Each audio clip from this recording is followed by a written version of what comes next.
And Steve, if you'd lead us in a short prayer. Move the flag. That's right, we moved the flag.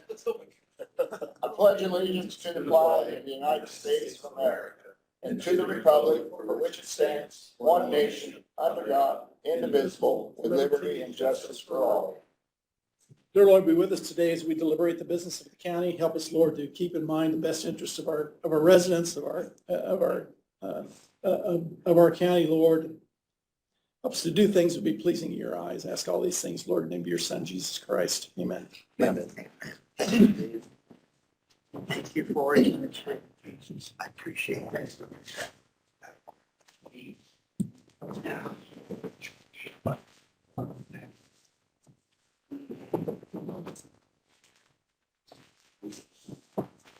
Back to year without a winner. Yeah, have you had a chance to look at the minutes from January 2nd meeting? Yes. 2 weeks ago.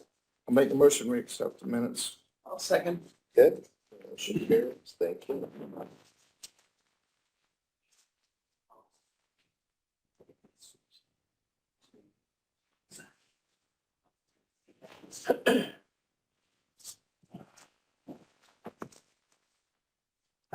Right. Okay, Tony, what do you have for us today? Okay, I've got something in my throat.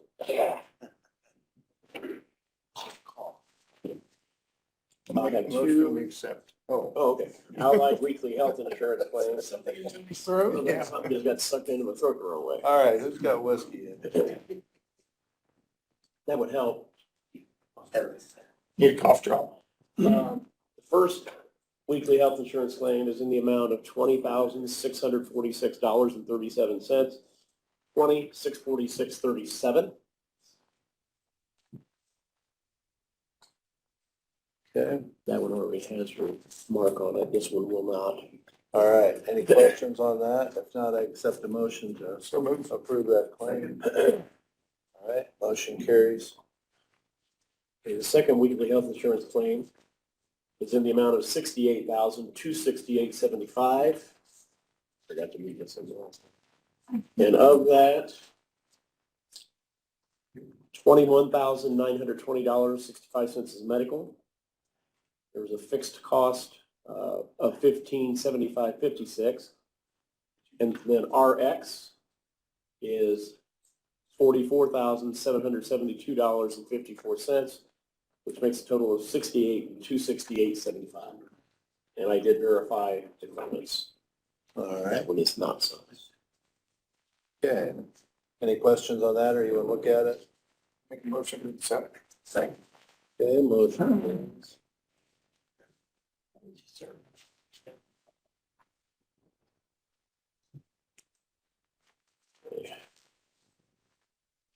Next, I emailed, well, probably last week, I emailed the clerk report.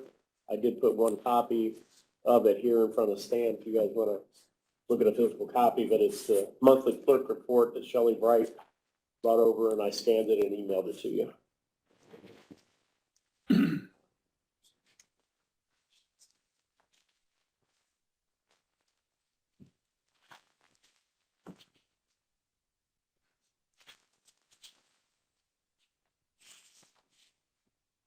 Does anybody want to look at the physical copy? No, I'm good. I'll make a motion to accept. Okay, we're gonna enter this in the record then. All right? Do I have a second? Second. All right, that's all right. Motion carries to enter the clerk's report into record. Okay. And next, I have the payroll claims. And the payroll claims are in the amount $376,816.77. $376,816.77. Which is up just a little bit. A little bit because we're in the new year. Okay, Make a motion, we accept. Second. Actually, the first motion. motion carries. I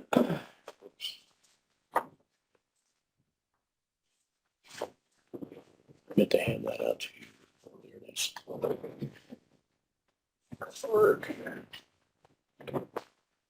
Okay. Next, I have the payroll time card approval for the department heads. But you should have been emailed, should have gotten those emailed as well.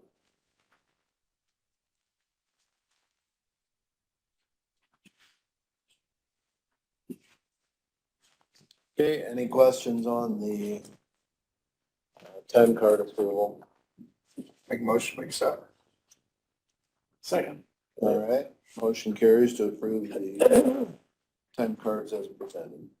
Okay, now every year, we are required by statute to advertise in the papers an annual salaries advertisement, which shows the amount, the list of employees and wages that were allowed for the calendar year 2023. And that was in the amount of $9,414,679.01. And this just needs a signature. And then, like I say, we have to advertise that in newspapers by statute. So annual salaries advertisement. Okay, do you need action on that before Yeah. you advertise? Yeah. Yeah, Okay, you need to make a motion, approve it, and then all of you sign it. So move. Second. Okay.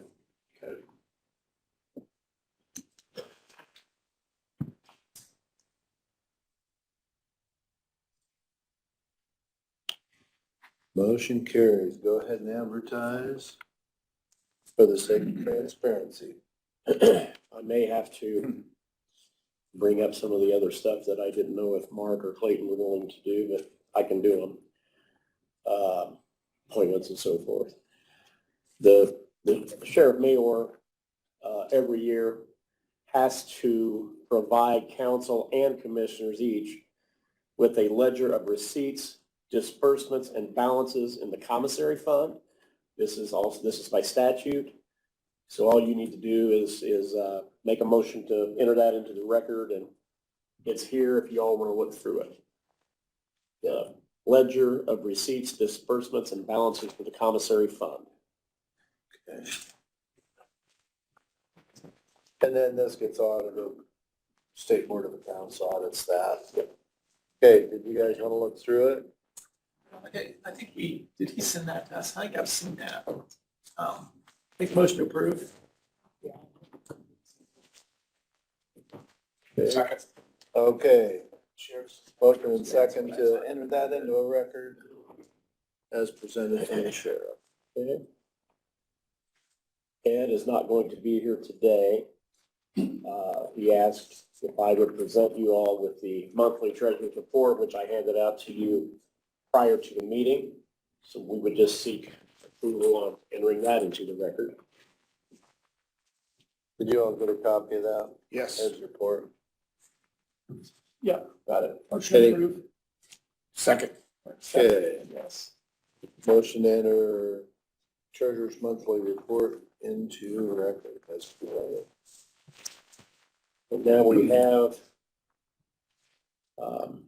this is the interlocal agreement the council approved, allowing the use of the Adams County engineer for 3 months.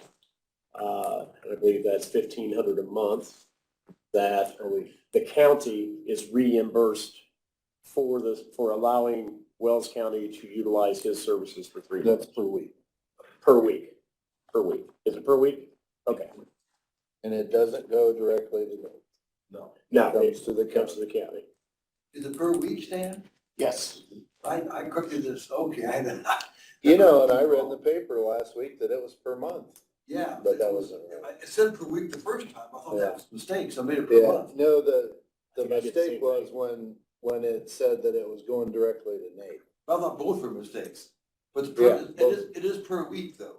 It's $1,500 reimbursement to the county per week. Okay. Okay. So, What did it say? yeah, in the Nate, paper? I think Nate makes probably $60-70 a week for his salary. Something like that. Yeah. So, what's that? Did it really say it was going straight to Nate? Well, the paper did. Oh, really? Yeah, I thought so. But Yeah. I thought he says he was doing the work, he'd get the money. Yeah. But that's not the way it is. It goes to the county. I didn't realize that. So anyway, Commissioner. So, yeah, thanks for correcting that. I mean, that, you know, when you did make the correction, you didn't hide it on the back page. You put it where the article first appeared. So that was, I appreciate that. Council had already approved this. your body needs to approve it. Then, I'm not sure who takes it to Wells County, but they're on here for their signatures too. I assume it's the attorney, I don't know. Anyway, does somebody make a motion? I'll make that motion. Second. Okay, I will vote in favor of that also, approving this interlocal agreement to offer to Wells County for shared services of our county engineer.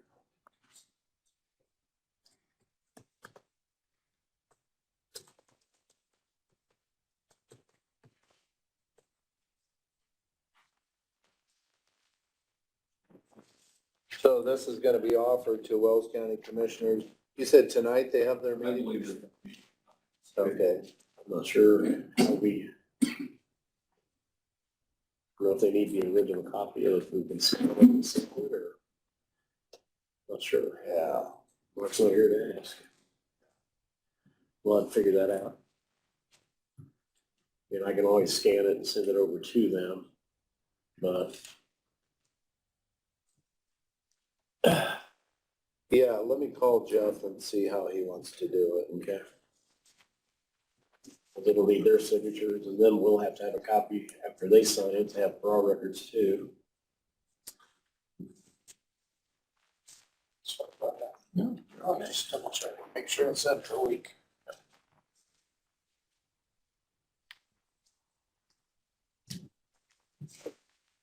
Okay, and we voted on that one, so I now have an interlocal cooperation agreement for animal care and control services.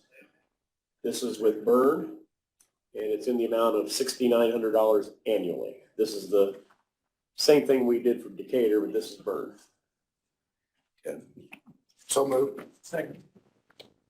Okay, moved and seconded to approve the interlocal agreement with Vern for animal control. I was told to give that to you, Mark, because Shelley's coming over today. Okay. It's a contract, she's gonna, I need you to sign that.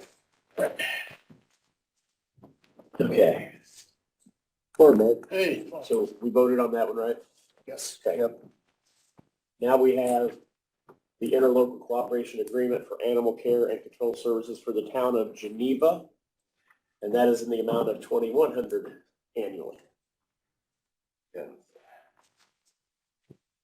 It was already been signed by Geneva. I don't think the towns have signed yet, so we Okay. have to get it back to them. And they just approved the interlocal agreement with Wells County for the services of Nate. And they have not signed, so we need to figure out how to get that to them or, because we've got the, Did we have a motion and second on that? Okay. Well, second. I think it was a motion. I just wait on a Okay. second. Yeah, I'd vote in favor of those agreements also.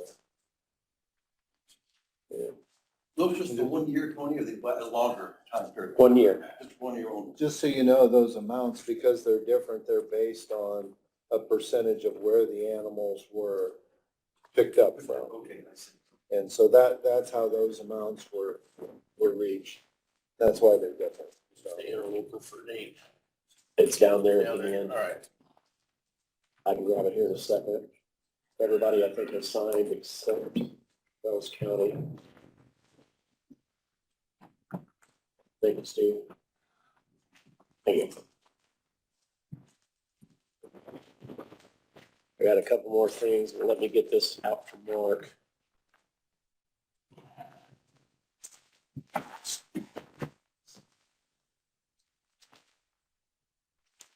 Okay. Yeah, everything is signed except for Wells County Commissioners, Council, and Auditor. Okay. Okay. Now we have. Here. I don't think we've done this yet. We approved you just on the mental health thing yet as an appointment? We haven't, have we? No. Well, we've approved it, but we haven't had the paperwork yet. Okay. I've got 3 appointments here. One is to appoint Mitch Bauman as Plan Commission Board Member, and this would be a 3-year appointment from 24 through 27. and that is Mitch Bauman for Plan Commission board member. So moved. Yes. Yep. Wait a minute. Okay, second. We sent that over because I think there was one that couldn't serve then, One declined. or Then He actually declined Plan Commission and BZA, so you've got a BZA. yes, you got Joe Rubel. Yeah. Brooks sent these over. Yeah. Yeah, Yep. Joe's on BZA. He's like, So I gotta yeah, take Stan's word on well, that. doing that, to do that. Okay, so we're Good. good on that. Good. Now we have an appointment to the Board of Zoning Appeals. This would be from January 24 to December 31 of 26. And that is Joe Rubel as that appointment. Okay, take a motion. So moved. Second. Okay, I vote in favor of that also.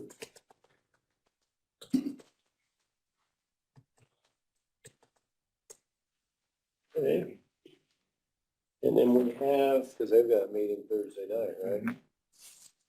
we have Community Mental Health Center. We have the paperwork now. So we might as well make it official and get it in the record. But Stan Stoppenhagen as a Community Mental Health Center member, 24 through 26.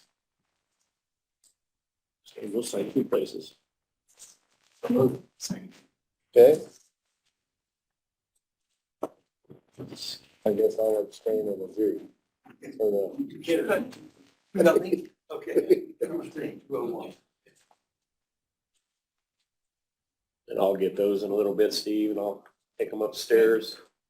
Hey, fellas, that Mitch Bauman, is that a one-end Bauman or a two-end Bauman on Mitch? One. It's one-end Bauman, okay, good. We're doing two kinds. Okay, thanks. Two flavors. Do I have to get this notarized? We can do that upstairs. You want to come up after the meeting Don't you need to sign Does that, that Commissioner Jett? to take this I back? suppose I can. Otherwise, I have to hunt you down. Better ask. You sign there. Should I sign as a commissioner also on this appointment form? I don't know. On your appointment, Yeah. you can, so it's just administrative appointment. Okay.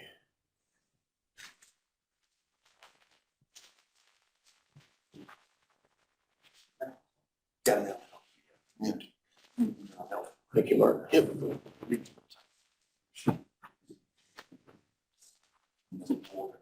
Okay, Bree is going to bring the paperwork, the payroll claims down here as soon as she gets that printed out, and I'll have that just already approved, and you just need your signatures. The only other thing with Mark here I wanted to bring up, I mentioned this to Mark. I forget when it was, it was a week or so ago. For the most part, not meeting that second Tuesday is not a problem. There will be a few times that it kind of conflicts with payroll because of where the payroll falls and where the meeting is. And Mark could probably explain it better than me, but you can actually do a prior approval on those payroll claims so that all is good, and you'll just have to sign the paperwork the following Tuesday when we get it. Did I say that correctly, Mark? Yeah, it's a motion to pre-approve those claims and then you can confirm them following meeting. So I think we're okay to do that. I just wanted to bring that up with you guys so you knew about it before it actually took place.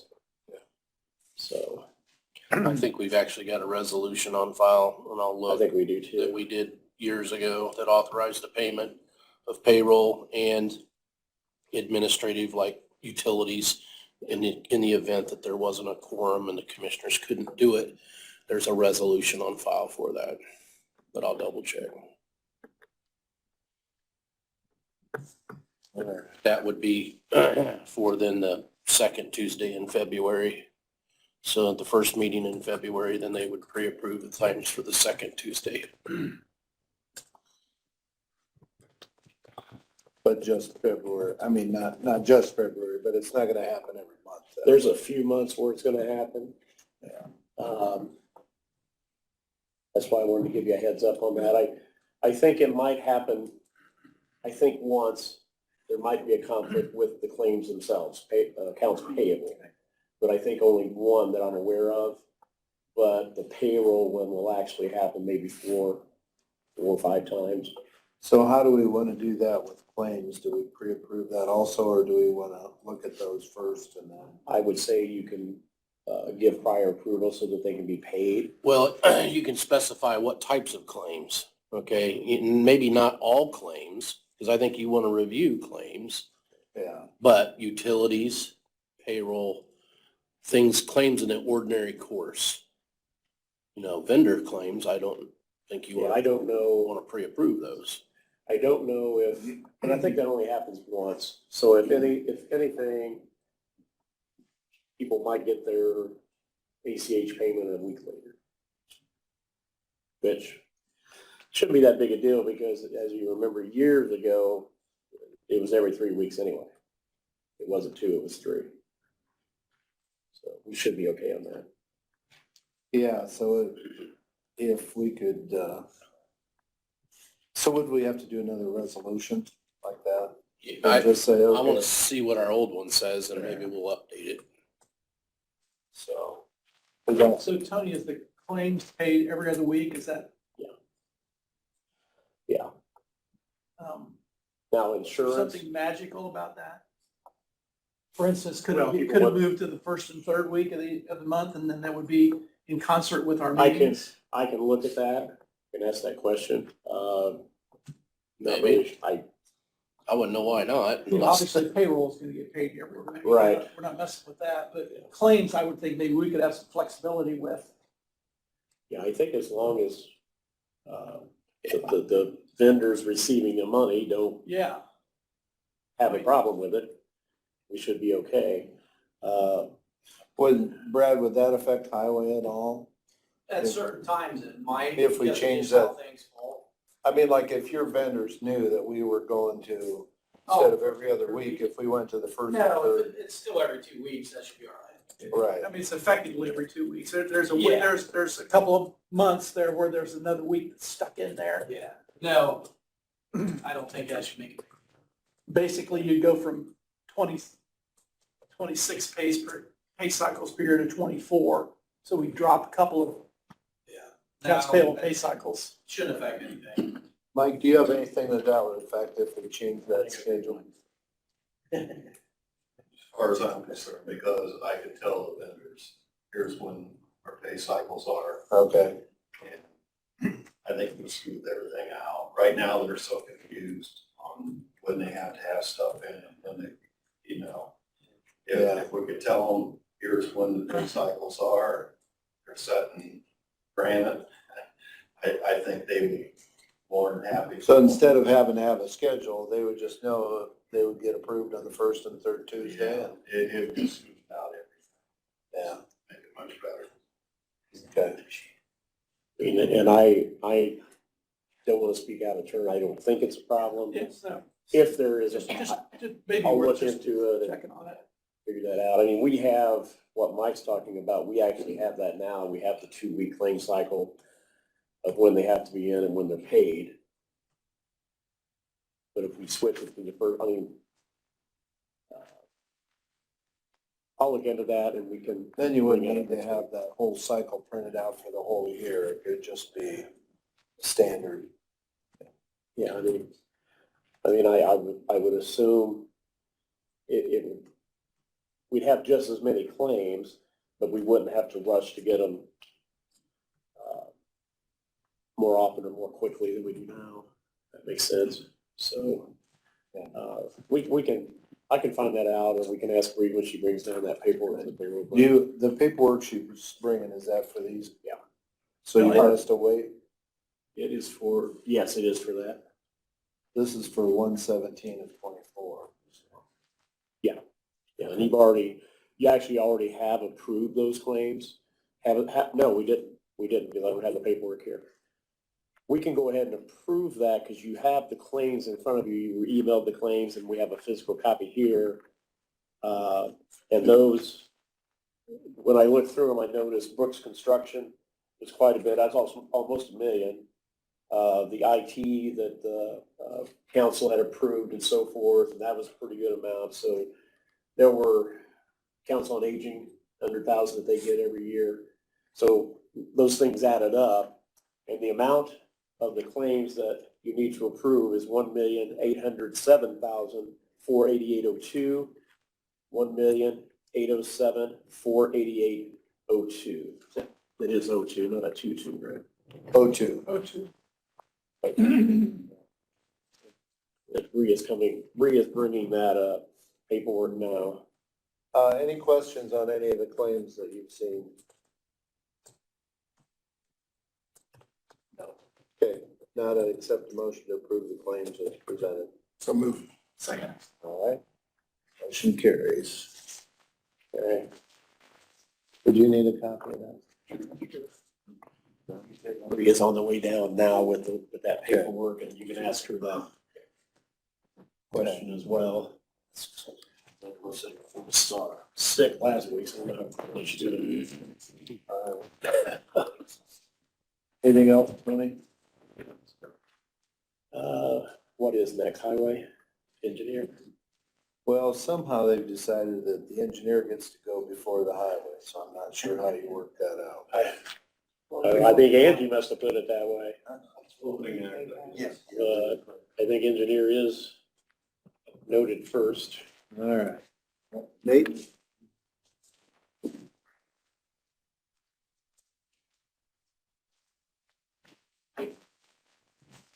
Good morning.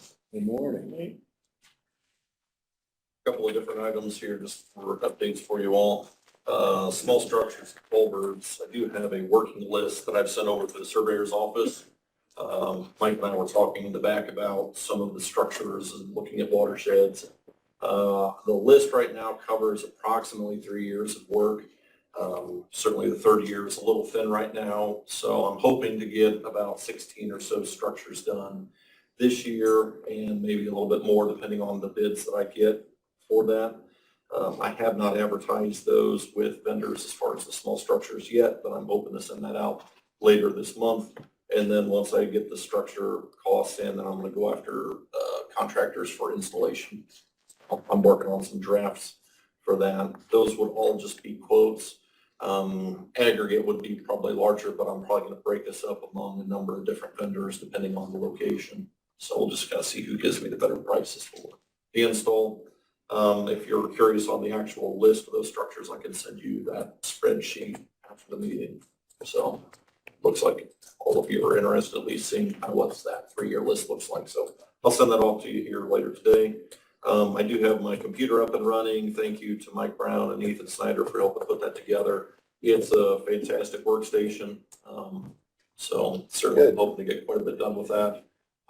Now it's pretty much cramping on my desk. I don't have room for my phone now with all these big monitors I got. So is that tied right in with the plotter then to where you can print to the plotter? yep, I should be able to print that right to the plotter. We're doing some work in the office right now as far as some of the windows and insulation and things, just because it's loud in the office as it is.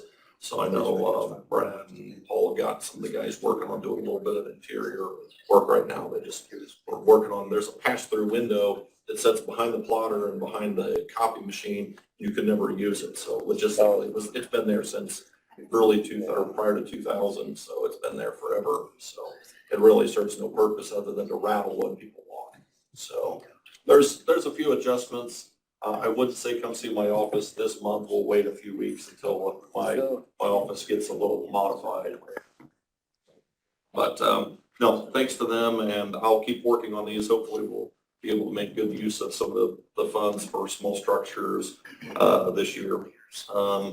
Next on the list is Bridge 180. That's the one that sits right underneath the intersection of 825 South and 650 West. I didn't list it on there, so I wanted to make sure you're aware of where that is. I have reviewed the plan set from CivilCon that I have. I've been sending some notes over to them as far as adjustments. I went out and photographed the site. I'm making a few changes, kind of hopefully to help on 825 South west of that intersection.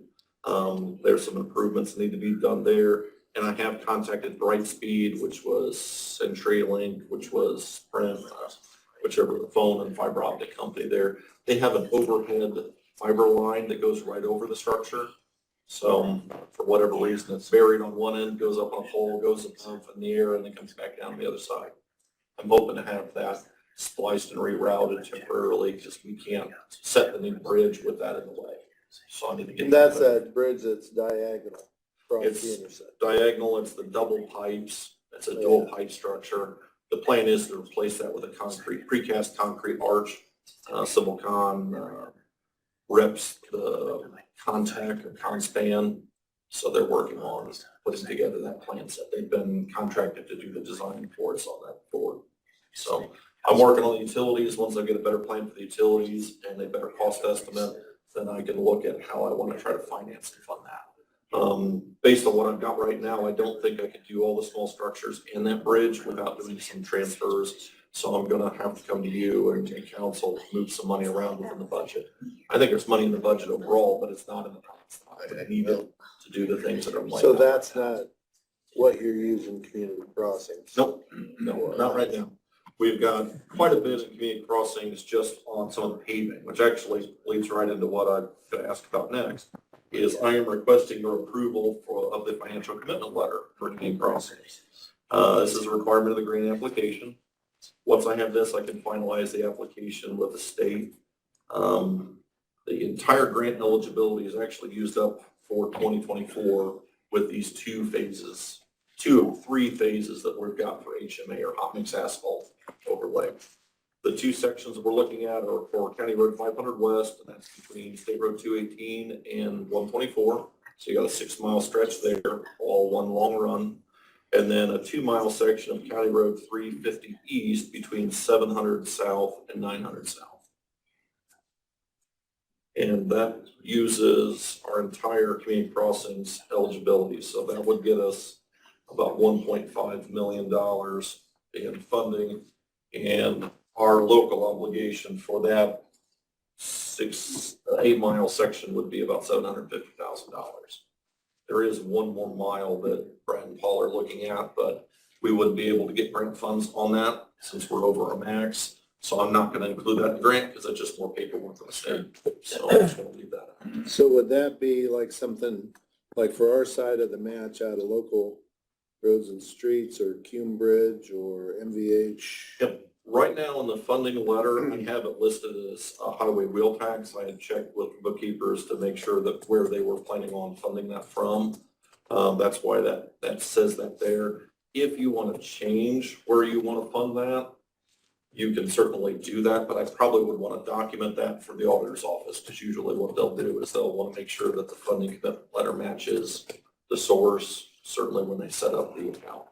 Typically, when we do community crossings, or at least what I've done in the past, is I work with setting up a separate account so that all the grant funds stay in a separate account, money in, money out, because you'll receipt in, if we're awarded, we'll receipt in the full amount from the state once we get the bid. Okay.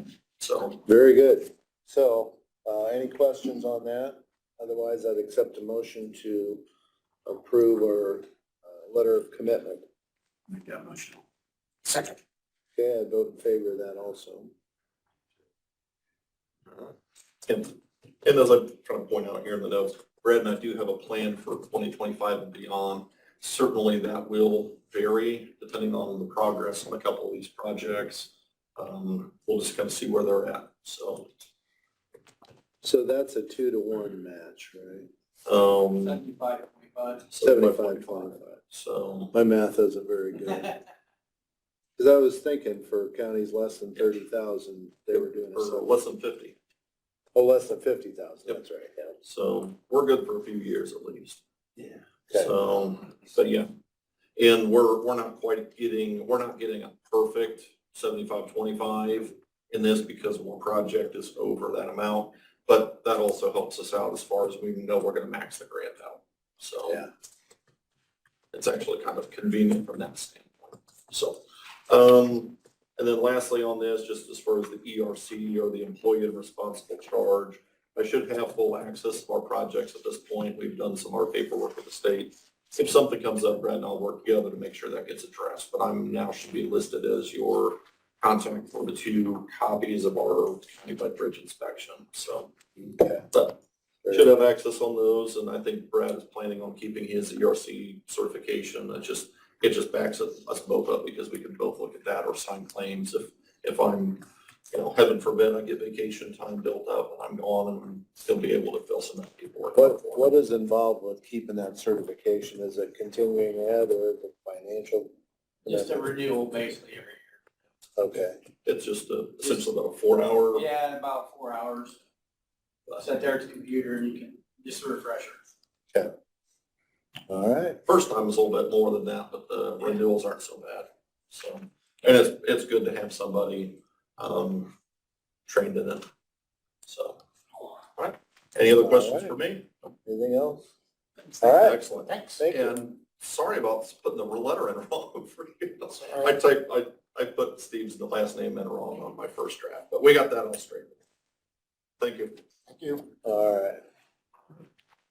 Brad? Paul?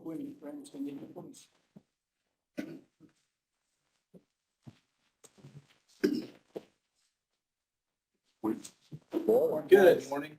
First thing today, have 2 permits. Both of them are for Indiana Michigan Power.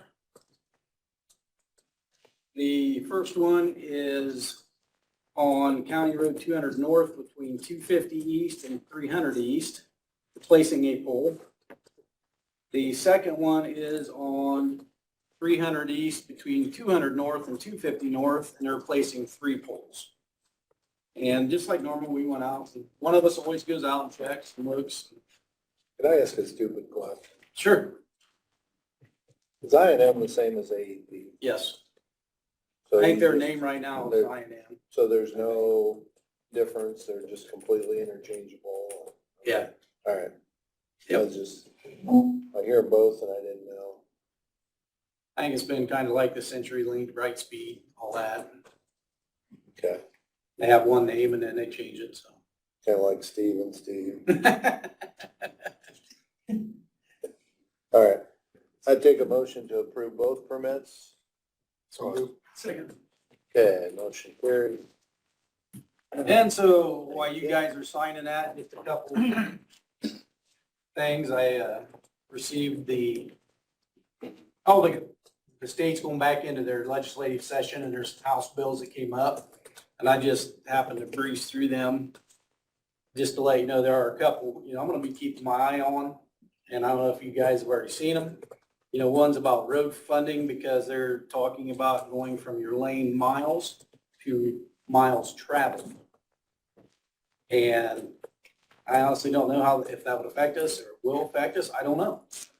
And I don't know how they're gonna figure it. I don't know if they do either. And then another one I thought was interesting was another House bill that's being introduced. It's for low water crossings. So basically an area that under normal flow, it's not a problem. Then when we get a hard rain, it comes up and flood the roads. And what I initially read in that is going to be allowed to use grant money to address those problems. So To build the road up? basically build the road up, install drainage pipes, whatever you need, and then build the road up, whatever. to make So I it wonder safe. if that's gonna be available for county roads, whereas like, it was probably available for state roads like they did on 224 out here. Yeah, but you actually will be able to use grant money to do it. Yeah. You're talking for like roads there, 300 Correct. and That is 400 west. Yep. So yeah, so I'm gonna keep an eye on that one too and see how that goes. Well, it's For gonna like be, 150. Yeah. 150, 300, 400, and then 125 east. Yeah. so it's gonna be a short session, so they're probably gonna be trying to rush everything Yeah. through as far as all their hearings and everything. So, So I just thought that was interesting. I just saw it this morning, the first time I got the email and went through them, so it was interesting. So- yeah, So the other thing we have, start of a new year, we have some equipment requests. We would like to replace some equipment, update some stuff. So I'll let Paul take over. We're seeking permission to look into purchasing a mini excavator with some attachment and also a track skid loader with some attachments. I'd like to try to get bids as a package deal. I think we'll get a better deal there, and would also like to see if we could lock in a yearly or every 2-year price to where we can keep these upgraded to where we're not ever run out of out of warranty, or unless we tear something up, it's never our problem. And then we don't, years down the road, we don't have something that's wore out and not worth a lot. We do have our backhoe that we have now is a 2010. It's got about 6,000 hours on it. I wouldn't be looking to trade that necessarily, because if we get to this point where we start building these roads and that stuff, we run 2 crews a lot of times, which there we're renting equipment to do, so we can run 2 crews, so that the backhoe would just go into our backup or our second crew piece of equipment. That backhoe is a tractor. Yeah, backhoe. yeah, it's a New Holland, but just a loader backhoe, tractor Yeah. style. So. And then as far as your budget, do you have? Yeah, so that's the other thing, actually, yes, when we were planning this year's budget, everything Paul's asking, we figured in our equipment budget. Okay, Yes. all right. Just looking for permission to go for bid. Go for bids for those, yep. Make a motion to that effect. Second. Okay, motion carried. And then just to clarify too, you're good with pursuing the trade option every year or two, whatever they offer, Yeah, see correct? what- See what's up. We'll Yeah, just Just see. see how it Yeah, looks yeah. like. You know, you may even want to think about a lease. You know, that renews your equipment at the end of every lease. You know, if that's important to you, that you have, that this equipment roll through, Yep. just kick it around. I mean, Okay. that probably won't make sense, but that's one way to make that happen. Sure. Yep. Yep. And one last thing, looking to pursue quotes for replacement of a bush hog mower, one of the mowers that we mow the side ditches with. Several of them are getting to their age. We got one that's in pretty bad shape. Yeah. We'd like to pursue quotes for that. Is that one of those, One of the They three, the they bat extend wing, the- yes, that you see the guys. They're pull through the 15 side feet ditches. wide. Sure. Yeah. Yeah. Yeah, but we wear those out pretty.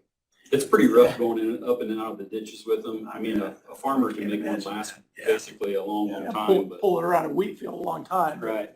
is that the same one that you use for trimming trees? No. No, No. no, Maybe if they're low, we can get them. Yeah. Well, I mean, what do you use? that's to- our boom mower. That's our- It has the arm that raises it, they can actually do Oh, this stuff high up, yeah.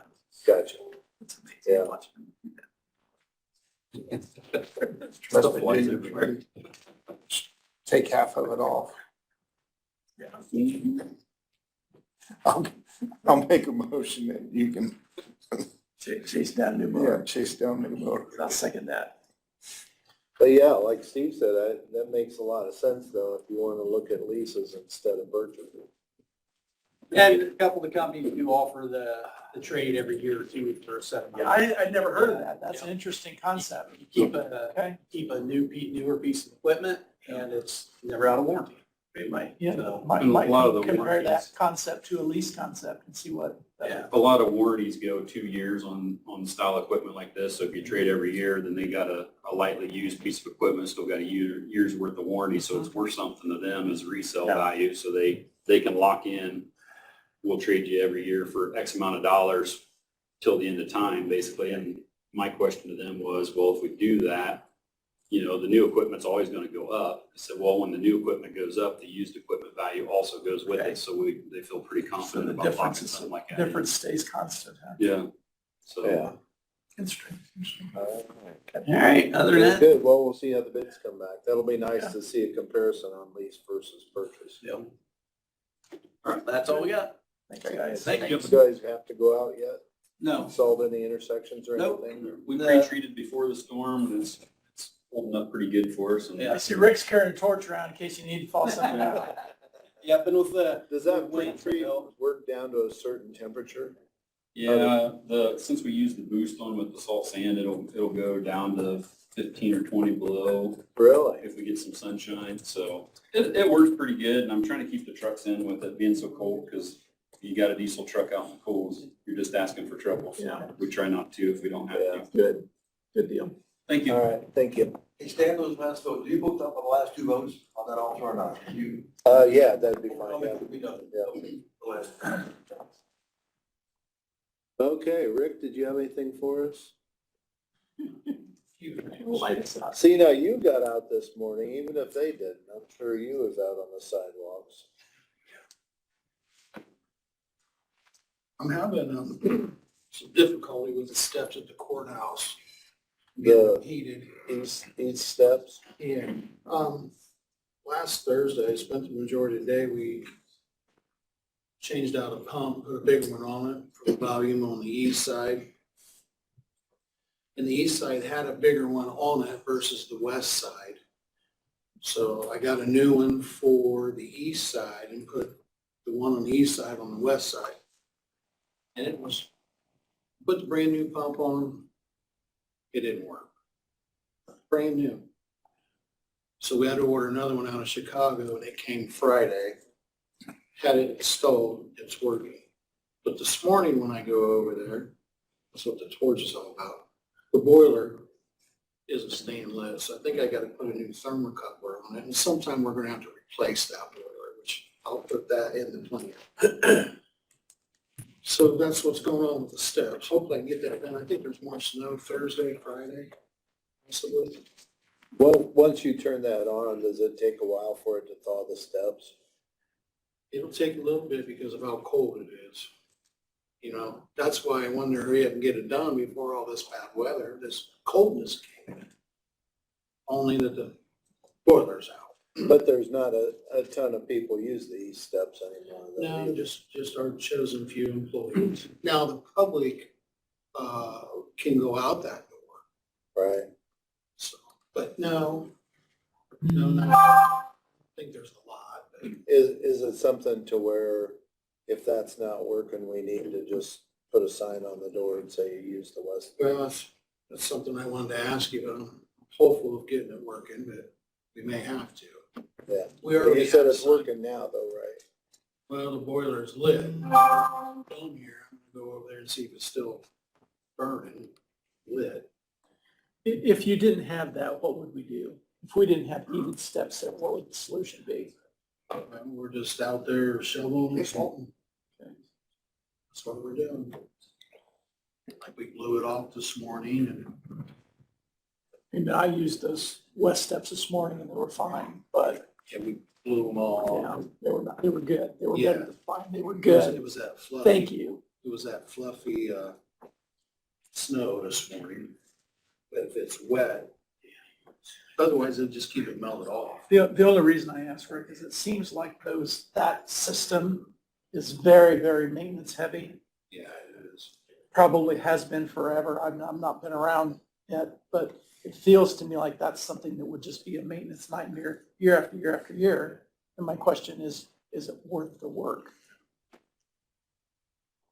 You just have to, if it's snowing heavily, someone's just gonna have to stay there and just keep shoveling and salting.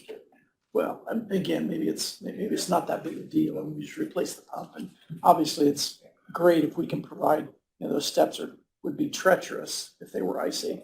Oh, yeah, I mean, that's, We we can't can't have have that. that. No, we can't have that. Can't have it here either. Yeah. Just, Yeah, But we don't have heated steps here, do we? no.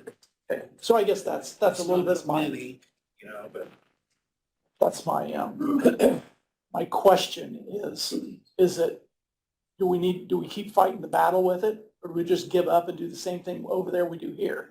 that's, I mean, I'm not gonna give up yet, but Good, well, let's not dismiss that as an option and just keep pouring money down a rat hole if it's, Right. Heating, concrete. honestly, I think when the system went in, it just, I don't know if it was really, really right. Well, and. I mean, that's here and there.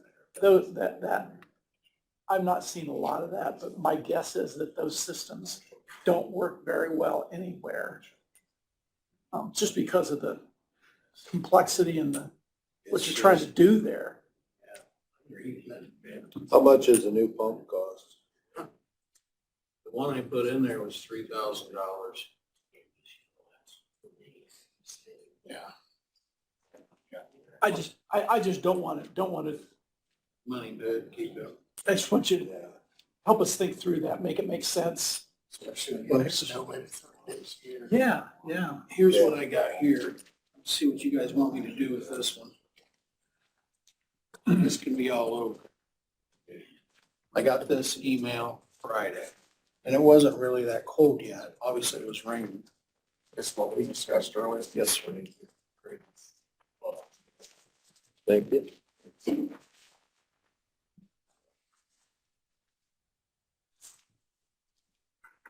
Now, what I have here, I went over there about 5:30. What I did is, and I gotta go over there because I haven't had a chance to talk to him yet. This is the location that's in question. That's where all the windows are now. Yeah, we just had a discussion earlier.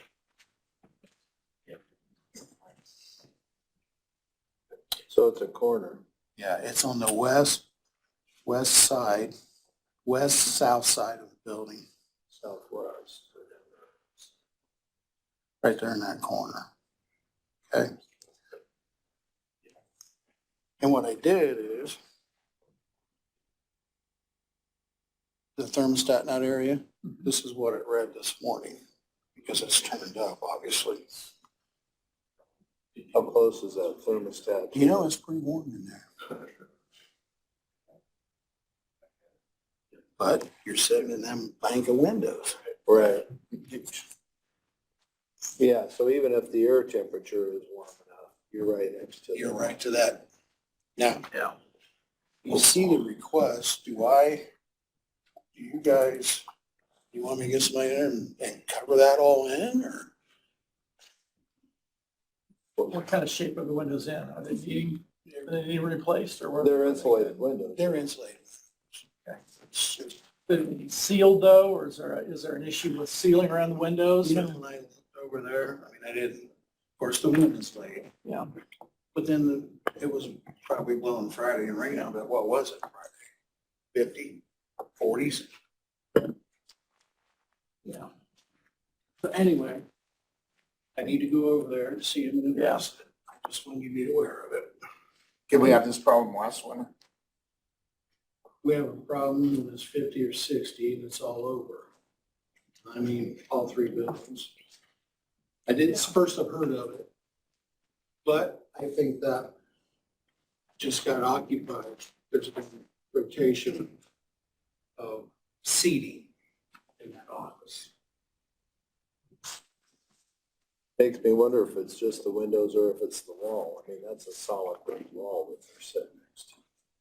Like I said, I'm gonna go, do you want me to try to bring somebody in and see what's? Anyway. This, what I have here, Why would pay you the big bucks for it? yeah. This one here, what, we got an issue, this has been all over. Blown breakers. Okay? This one here particularly is in the public defender's office. I got a quote to fix it. Steve, I did ask about that breakers. He said the wire ain't heavy enough.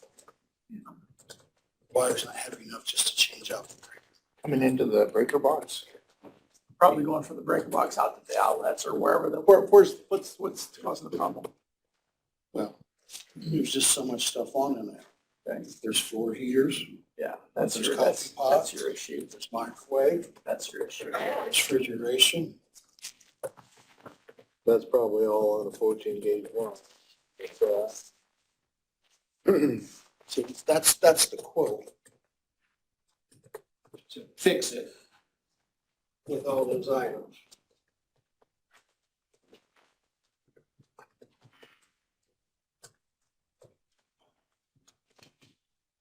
How big is that? Looks pretty reasonable to me, Rick.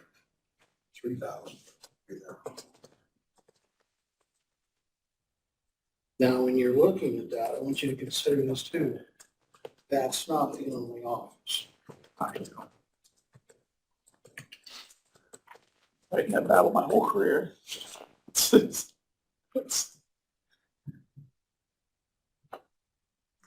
And this time of year is when you have the problem. So it's the heaters under You the know, desks and, It is, it's worse because of the weather outside. yeah. But actually, when this was occurring, it was 50 degrees. Oh, okay. Cause I just got him in here, he just did this last week. Something you wanna think about, whatever, I wanted to get one, I could get a quote to make it, so it's not doing what it's doing. So is this just the WIC office or public defender's office? Public defender, but the panel is over in the WIC office.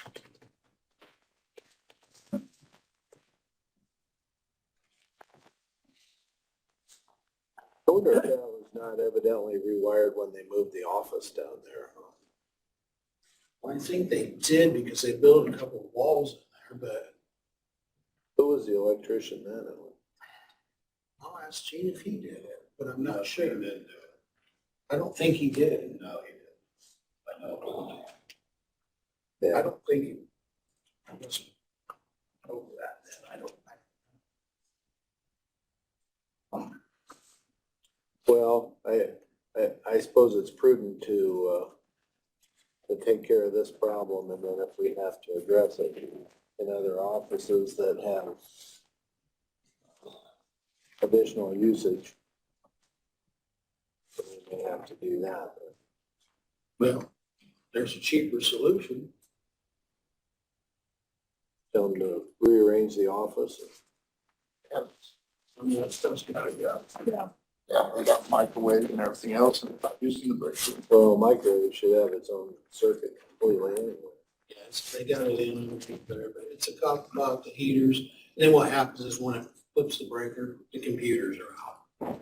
That's all tied in. Sure. That whole office on one breaker? There's two for that, because it'll blow. I know another breaker, 17 and 18. Wow. Yeah, see what Gene says on. I mean, I don't even know if there's room for an additional breaker in that box.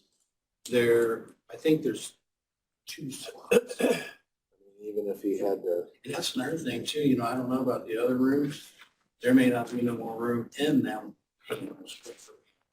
I'll have to check. This is just the one that's been occurring more frequently. But anyway, yeah, see what Gene says he thinks to. But,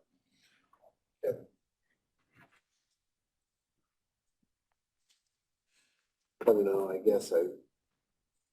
mean, if they have the stuff they need, I guess I would like to be able to accommodate them if it's, and this seems to be a reasonable price to, if that Hard to get an rewiring, electrician to turn a screwdriver for that amount of money. yeah. So, he's just gonna have to run wires and put some breakers. It's not heavy. yeah,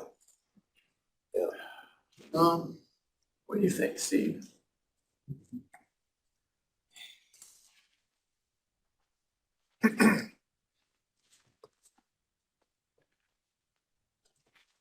I'm not, if you guys make a motion, I'm not gonna. What's the right answer? I'm not for sure, I'm not so for sure if we get a second, he's gonna just add 2 20-amp breakers. And, depends on that wiring in there. I don't understand why we couldn't go to a 30-amp breaker. And it would be a lot cheaper, but I don't know. I know when you asked me that, I called him. You can't, He just said that wire's not. I don't know what the wiring is. Just that it Have isn't heavy. 310-2 wire. Yes. Why can't you? Mark wouldn't be very excited about that. I don't know. That's why I'm asking. I don't know what. because then the wire would burn through before the breaker trip. Correct. Well, that's why I'm saying I don't know what the wiring is in I don't there. know that either. He said it isn't heavy enough. That's the reason. For Oh, 30, for the 30 wiring isn't 30 heavy amp, enough? that's 10 gauge, right? 10 gauge wire, you'd have to have 30 amp receptacles and everything else. There isn't such a thing, most receptacles, the big ones are 20, 20, and that's 12 gauge and that's wire. 12. So just making that bigger would be a fire hazard. A code violation. And that probably is 12 gauge wire in there I would- on the 20, I would- right now on a 20 amp breaker. I guess that's what makes me think this figure isn't a bad figure if he's gotta pull a bunch of new wire. Yeah, and that's So, yeah. what he's planning on doing, or he has to. I guess the alternative is to think through moving some of that stuff out of there the break type equipment, the break room type equipment, the refrigerator, the microwave, the coffee pots, the whatnot. But I guess my thought on that is then we need to provide a common break area that would be used by everybody and give that same edict to all the offices in the buildings. Got to get rid of your coffee pot and your microwave and your refrigerator, and we're going to create a break room that would accommodate all of the employees and have those services available. I'm thinking, There is a break room currently, is there one? Do they use it? right next to the VSO.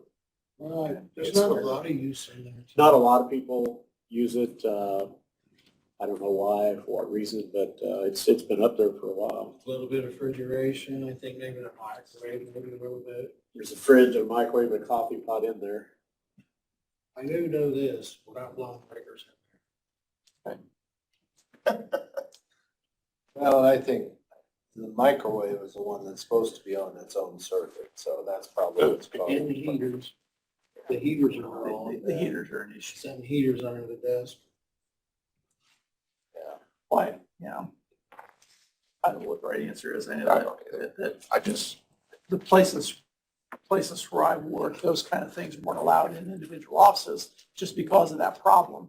Because of the interference with computers and all that stuff that takes place when you've got kitchen wiring, kitchen appliances wired on the same circuits you've got the computers wired on, and blowing breakers and whatnot. But we were always provided a nice break area, and that was where everybody went and took their break and made their lunch and stored their lunch, and the coffee pot was there, and that's where you ended up. I don't know, it's just feels to me like it may be a bigger problem than just this one particular office, but Anyway, Well, let's address this right now and see what Gene, obviously he's looked at it. so I'll make a motion to approve this request. Where would the money come from? I would probably take it out of, supplies. You got money in the budget to do this? Yes. Okay, I would make a motion to complete the work. Stan, you got a second? Yeah. So, Second. and I'm not gonna vote no, I'm just gonna abstain from it. Yeah. Yeah. I've seen a lot of Gene's work and it is So I got impeccable. one more thing. I have Stefan in here. I want to get these ceiling tile replaced that, from where the roof leaked. I'm trying to go around and get all that cleaned up. It's very bad on the third floor. So that's, if you see him, that's what we're doing. Trying to get those new ceiling tile in there that were all spotted up, oiled, tarred. So it was a mess. On this motion that we just made on having Gene do this, when was he gonna do the work? I didn't ask him. So I would say that we tell them they need to get rid of their microwave, coffee pot and stuff until that work is done, so it quits blowing the breakers. That's my opinion. So it's up to you guys. Yeah, we could do that. Just say don't use the microwave and the heaters. It needs to be unplugged. Till we get this fixed. Correct. Yeah. Rick, do you have another copy of that? Yes, sir. I've got a copy here. That makes sense here. oh, how much is it? Yeah, it's run the breaker, actually, well, I guess we're gonna replace the breaker. Can you give me the- Where's the breaker out? We need a motion on that. I don't think so. Just let the breaker was a message. All right. So I will go down there and address what I was told. Okay. So no microwave, no heaters. Coffee pot they can use probably. Just don't use them all the same. It's so hard for people to That's- understand. For now, that's all I have, Jim. All right, any other questions for Rick? All right, Hang in there, Rick. well, thanks for your work. I'm sure you were up I'm here to here. be in charge of buildings. So I'll go over there and talk to Jody and Yeah, if you've got somebody that can be look at those windows, I suppose, and offer suggestions.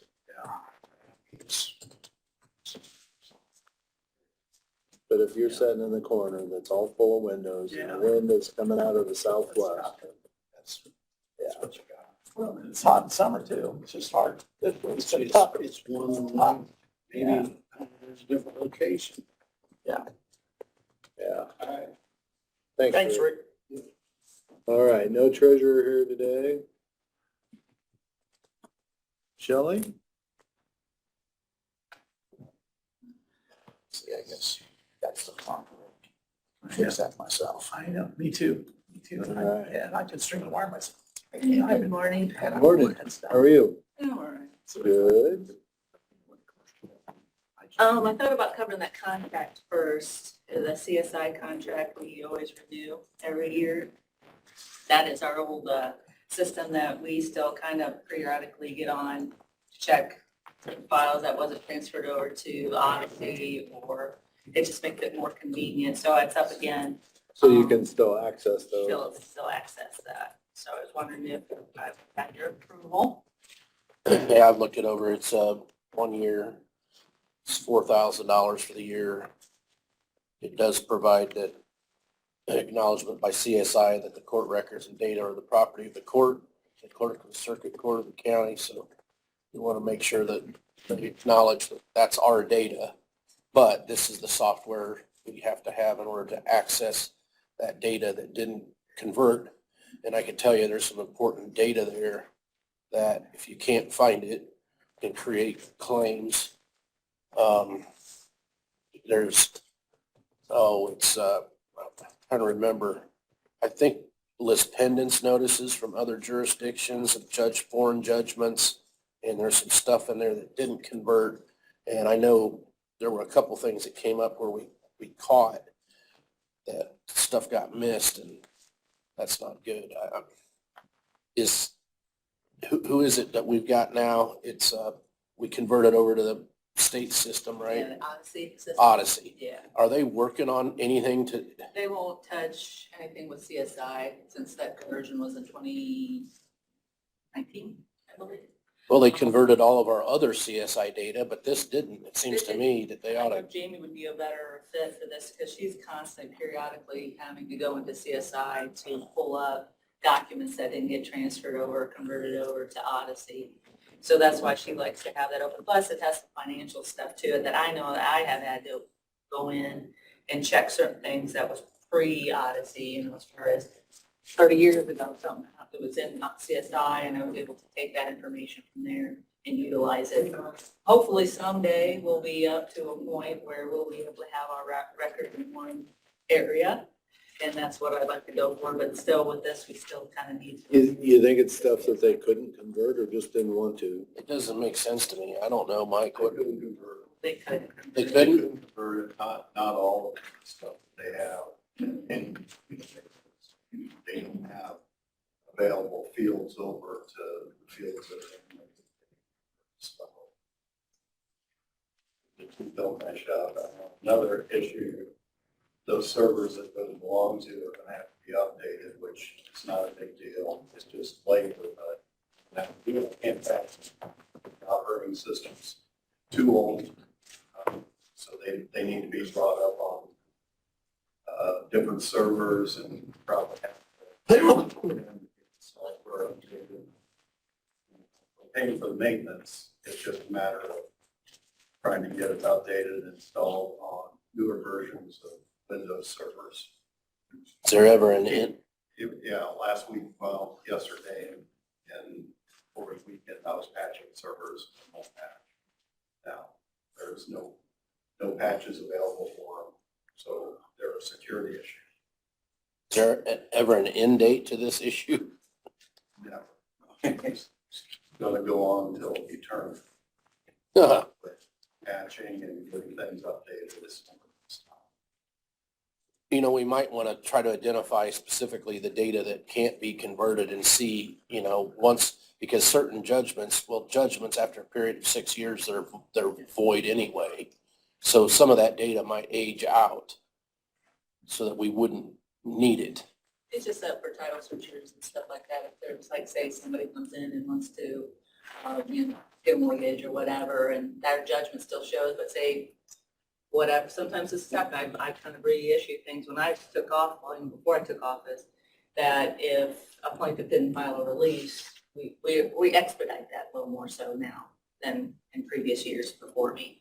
So at least with that, that's taken care of, but back in, with CSI days, there might still be a judgment sitting on there, but it could have been released. So there's things like that that we kind of make sure. I will get with, I know that Jamie has gotten with CSI and Odyssey to see what we would need as far as trying to figure out, okay, let's pinpoint what we actually, but until you get to that case, which when we were been doing this clean out purge, I want to get into this, but she would see certain files that were a physical file that wasn't in Odyssey, but it was still in CSI, and why that was not converted. So there is a time when we're going to be able to purge everything, and this will be also one to do so once we get everything up in one system. So it will be able to be done eventually, but I hate to terminate this contract just yet, just because of this fact. We still have a lot of work to do with the purge and stuff like that, so. I'm not against not approving the contract. I'm just wondering if there's a way to work towards aging that data out, and if we can create the fields that we need and enter it by hand, just the data that's still relevant. I don't know, but anyway, whatever we can do to help with that, so. It's up to the departments. I wouldn't know. I don't know. Anything, so they're gonna have to do that and see if that can be entered into something that's. Yeah. But, that's where we get, we had a thing with the state meeting the other day that was talking about things. They offer a lot of services, help on stuff like that. They can work with the departments. That's what they're gonna have to do. They work, so their salary. Well, I'm happy to meet with you and Jamie, and we can sit down and maybe even one of our title ladies and say, okay, what's in here that we still need, and what's the stuff that maybe that's not relevant, and get a game plan. And we'll get there. But as I said, I want to keep it's a yearly, so it's not like we've got it for 10 years or anything like that. So this is a yearly contract. I just feel like this year, just to still have it, since we're still navigating waters with our records and all of that. So once we get everything, and by my term, we hopefully be done with the CSI, because I honestly don't like CSI, but it's just something that we still have to have. So the information is actually on our servers. It's just a software contract to access it. Yep. So And by again, the way, this is all over the place. It's not just. Oh, I figure it probably. We just put in Flex. We got to keep all the Central Square servers running because they couldn't migrate. Same thing there, the assessor's office, I forget what the old server is there. They moved Exalt before I was hired in, and the old server's still sitting there, and we got to keep it running because every once in a while they need to get over there and get something that they can't bring. I mean, we can just go down the list by department, and so a lot of times I just turn the servers off. But there'll be a time for all you guys to understand, there'll be a time when I go to turn them on, they won't come on because they're so old. And, our security software is going to say, you're not going to start up, So I'd imagine this is an issue that a lot of other counties are dealing with as well, not just us. So, remember on this contract, it's got a 90-day renewal clause. So it'll automatic, and I don't like those clauses, and I'm inclined to say when you approve this, I'll just cross that out. All right, because otherwise you miss that. You got to notify them 90 days ahead of time. So you might put on your calendar something for next September, September 1st, and give notice. I'll cross it out here, but anyway, other than that, Say we're all right. Okay, so I guess I'd take a motion to approve renewing the CSI contract for the clerk's office. So moved. Second. Okay. Okay, for the signature. Yeah, that's too bad that we gotta do that, Oh, but no, me too. it is what it is. All three of them sign that, or? I'll give you this, that copy. I'm just looking to see who all signs it. How long ago since we got off of that system, do you think, Sean? Let's see. Did everything that covered in 2019, it was right before I started in the office, I believe. So it's not like Yeah, let me- decades ago or anything. I'm fixing this thing. And of course, there's still the diehards that love that better than Odyssey in our office. They just Oh, really? love that software so much better than Odyssey, but So it's we're the not, diehards. they're not putting new information on No. CSI? No. Okay. Did you want that too, Sandy? Yeah. Let's be honest. Is there an amount of money on that? Where was that, do you want me to cross off? What was it? Right in the front page. Right on the front. What was it? 4,000. Yeah. 4,000. Did you need to make a copy of all, Kelly, or do you all, you have an extra? But here's the whole agreement if you want. Purge, this is the purge information. Oh, this is the. Yeah. Just to say, just to scan the same files. And then you can give one to her that you can send back to them that has the, I'm just checking to make sure it's not somewhere else in here, because I thought I saw it Oh, did you? somewhere else.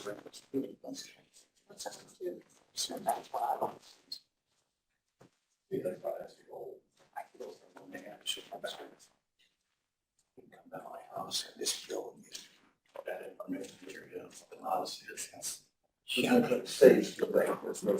No. But that used to see us, pulling up things on the building. They're not in. It's in the fine print there. That's what they do. Yes, they do. Self-serving agreement.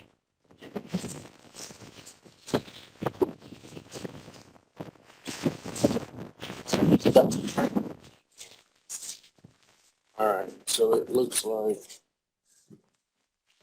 Just a look up. yeah, it looks like that's it. So we'll say right here. To look up the story. They'll look up right there? Yeah, whatever. You just want to find things in the system. That's pretty fancy when you have a pen that matches your shirt. Mhm. Pretty Notice stylish. that. That's coming from Stan. I didn't even recognize. It's almost GQ. That's normally not me. So, You want to hold the whole thing there? Scan the whole thing, because he made the amendment on that. Okay. The other thing I was going to discuss was, and I've never done this before, so this is in their way. I have received all my voting equipment, which I welcome you all to come down, check out the election room. I really would like you to see the election room. Thank you. I was, over here, you saw me scrambling, trying to make room for bigger cases. It was a nightmare last week, let me just tell you, with having first day candidate filings to try to figure out what I'm gonna do with all these cases in this room. It was something else. But we made it work, so I would want you guys to come down and check that out. What I am thinking of doing, and I have reached out with other clerks, I had ordered all new poll packs. Those are the poll packs where you walk up, you give your ID, We're you're gonna gonna sign get it sent up. out. You're pretty much ballot to take, they take that information to the voter. Yeah. So I'm, and another staff All right, member I'll who send it to set Dave Bumgarner. the old ones. I'm going to keep seven of the old poll packs. Dave, to get that Because signed, it you was, send it back. an idea from the clerks And down there Wells that County did that. we can use them as Yep. sample ballots. Instead of printing out sample ballots, if anybody wanted to look, I could put it on a poll pad and they can scroll through and look at the sample ballot. Okay. But I have 7 extras that I wanna get rid of. And instead of sending it back or doing whatever, One of the clerks in a county would purchase them.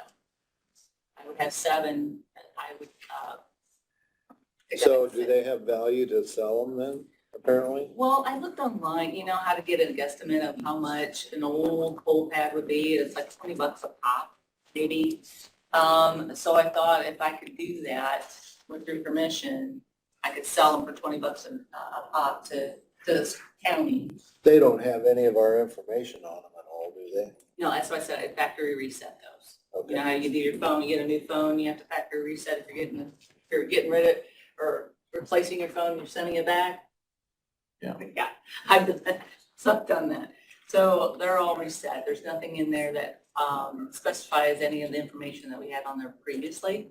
And not only do I have to do that, but I have to send it to the state saying how I'm disposing of them. So it's also a state approval thing too. But I wanted to see if this would be something, but I don't know how to, I don't know, Tony might know a little bit better of how do we seat, if I'm selling some equipment. I don't know, how do we do that when we actually sell equipment? That's probably a Mark question, but I know in the past, if they wanted to get rid of things, not necessarily sell it, but offer it to anybody in the county that wanted it, and if nobody wanted it, then they would put it up for sale, stuff like that. That's probably a question for Mark as soon as he gets back over here to see if there's a process they have to go through to. If it's too difficult to do, Mark, if Shelley has equipment over there that she wants to Costs more than sell, what you're gonna get. We ought to just give what them. does that process look like? What has to You're be gonna done? get $140. That's what I'm saying, $140, that tells you figure out what to do with the Just money. authorize it to be sold. It's de minimis. I mean, we're not talking about a bunch of money. It has a very limited audience. Yeah, that's why there's. So it's gonna go to another governmental entity. So you can sell property to other governmental entities upon Does she need to whatever terms get you agree. approval in the minutes to be able to do that from these Yep. guys? I would. Is it worth doing that, or is it worth just destroying them? That's why I kind of brought it up. I thought, well, I mean, I can give them away if that's the case. And as Steve said, it's only $140 I would be getting from selling these. But if another entity has use for Yeah, it, I'd rather do that. keep it out of the than landfill a little longer. Yeah.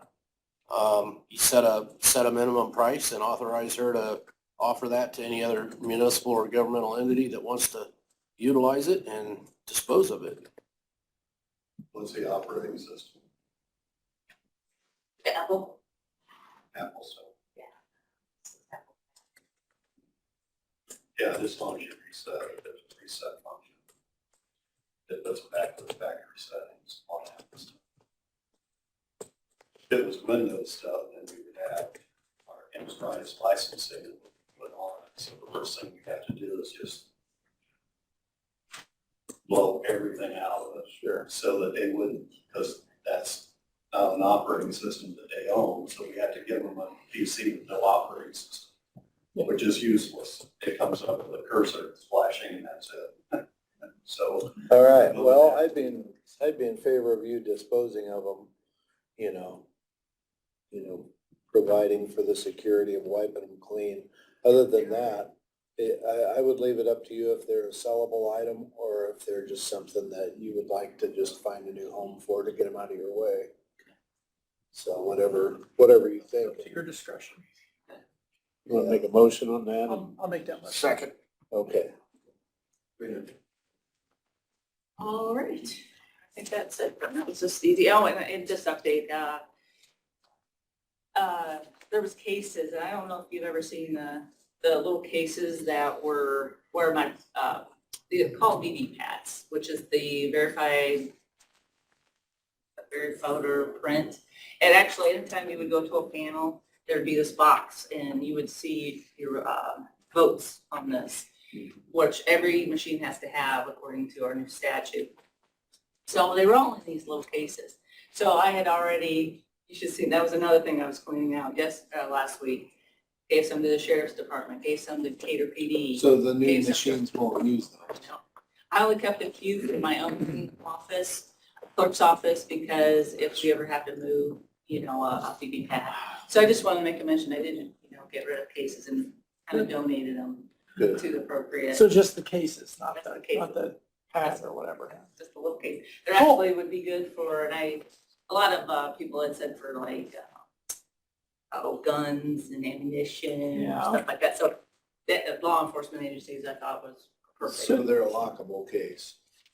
And they, like a luggage, like you carry on, Yeah, sure. yeah. a little Good. bit long. Cool. Good deal. But yeah. Why we didn't throw So I look money? forward to seeing you over there and checking out the equipment. All right. Thanks. Thanks, Shelley. Thank you, Shelley. All right, Colton's not gonna be here, he said. Mark.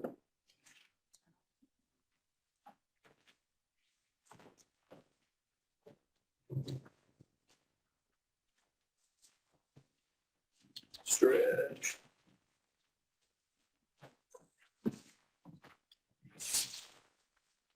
Thank you.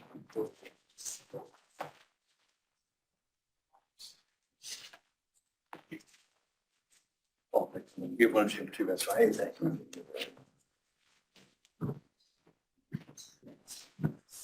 Not to ignore you, but I'm gonna grab that.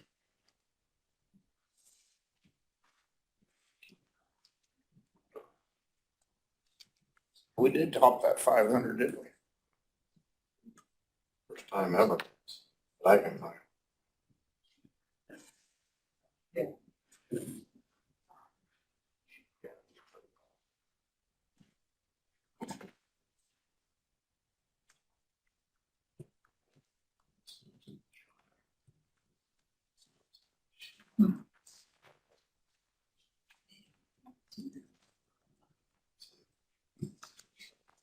You wanna wait for him to do this? Oh, let's wait. He thinks he's the boss or something. We do have a meeting Thursday. BZA and planning. Did you get it officially?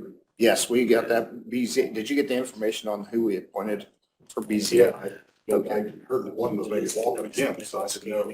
Oh, no. No, no, they both accepted. Okay. We appointed them whether they accept or not. Okay, well, I'll. See whether they sign.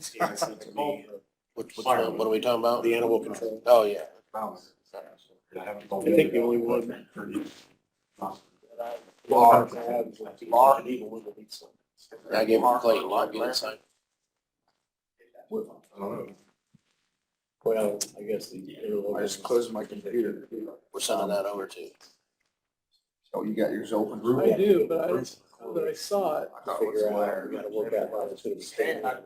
Stan said he was gonna send me information. I said, look, we're running out of time. If you think he's good, just send information to you. So it was a rubles. Rubel. Joe Rubel. Rubel and Bauman, right? Yeah, but I knew Mitch. Bauman for plan, ruble for. So you say Ribble was backing out? There was something said to me that he said, well, I told him I might, so I told, I didn't contact That's a you real yet, level so I of knew you commitment. guys officially. We officially you- appointed. We him. officially appointed. when you're- Yeah. I will be Yes, talking to him today. You have not had a new planning commission meeting, is that correct? Correct. First one will be Okay, Thursday. so you'll reorganize with the new chairman? Sorry about that. It's okay. So, as you guys have already looked at, it's a normal report, nothing spectacular, except that we did reach the 500 permit level, which I thought we might be doing. Until a few years ago, I don't think we ever reached 400, so it's been a busy, busy year. Not sure how with the economy and prices of things, but it still keeps moving forward at this point.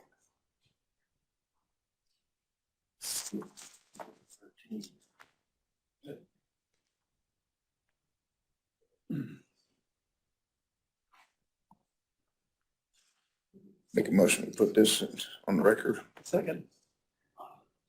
All right, motion carries. So yeah, the only thing down a little bit was the cost, I suppose. and- That's probably because of that red gold building. wasn't it? Yeah. Red gold really. All right, I'm gonna go do this first one. Because this is, I don't know if there's much to approve on this, Mark, on this guy. You've actually already approved this, but Mike found a clerical error. Yeah, So he'd like you just to re-sign this and reapprove it, I guess. Nothing changes on the lines or acres. Somewhere, I don't even know where, but somewhere. Mike So we don't need to approve it, we just need to sign. Just need to re-sign it. Okay. I think. I'd probably have a motion to approve the corrected plat of Cook's. So moved. Second, Okay, motion carries. I wasn't sure. Is it possible to do interlocal agreements that last longer than 1 year? Mark, Yeah. which Why one could is do that? these burn-ins and either Cook through family family subdivision. control, I think a 4 year, would that be a little simpler? Well, because they want the ability to reconsider every year. Oh, but based on the number of animals that come in, Mhm. oh, okay, so then, I see what you mean, yeah, okay. I was just thinking maybe it's just streamline stuff, but it's not a big deal to have it come up. We have two different I think subdivisions. they want to look at Single on names, because they're both Roger Carr property, but they are two separate properties, one here, one there. So this property, which is 400 south and against the river. This one, they're dividing up into 3 lots. 1230, something like that, you know, you can think that equally. Now, We'll go this triangle on this one. Like, please look it over there.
For a government easement.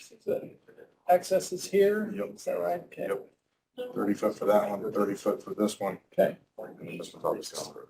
16.5. So moved. Second, Okay, motion carries to approve the Roger J. Carr East settlement.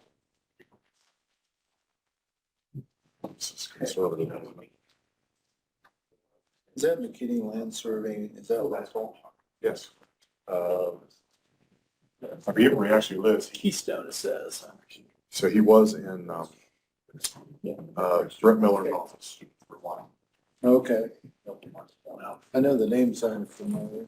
Went on his own couple, year and a half, 2 years ago. Okay. Thank you, that's all I got. All right. Thank you, Mark. Thank you. So I think we got all your boards filled though. No. We got all your boards filled as far as plan commission. Yeah, I asked him while you were out, just making sure that happened, and then I'll get a hold of him. I think you'll like those guys. I think they're. I already got a hold of Bauman, but I didn't get a hold of Joe yet. Thursday, I probably won't be here because we have a thing in Bern for meet the candidates. Of Republican meeting, just so you know that I think we should be. If anybody else not coming, so I think we should be good. Okay. I don't know, Fred might not be here Same because thing. of that, same thing. So it'd be Fred and I, because that's Thursday night. I'll be the president, whoever's not here, you just. I can't be. Fred probably can't, can Fred be? No, Fred's not running right now, so he may be able to skip it underneath. No, but I mean, can he be? on council. Right back. Sure. Good question. That's a Mark. hard question. Quick question. Yeah. I'm not saying he will be, so would Fred be eligible to be the chairman of the planning commission when we reorganize? Is that council record? Chairman of the Planning commission. They probably were reorganized. Oh, no, he's a voting member, isn't he? Yes. Voting member, I don't know why he couldn't. Just curious. Yeah. I didn't know. If there's somebody gonna ask me, who else Yeah. on the top? No, voting members. Okay. So I would They say, assume Steve, thing go to their oh, yeah, I don't know that. people, but we don't know about stuff. Well, you're a voting member though too. I'm a voting member. Are you a voting member?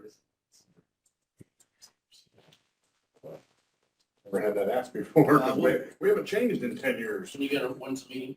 2 days. 2 days? Yeah. All right, well, research it quick, but honestly, I wouldn't know why, but any voting member. I prefer not to, Mark. No problem there. You understood. If you're not, just refuse. He's not gonna be there, so. I'm not gonna be there, that's what I'm saying. No problem. Yeah. He didn't want to. That's when you get volunteers, when you're not there. That's how that works. We can go with Mark or Mike. Did you have anything you want to, go over now or you want to wait or what? Okay. Yeah, if you want to come up.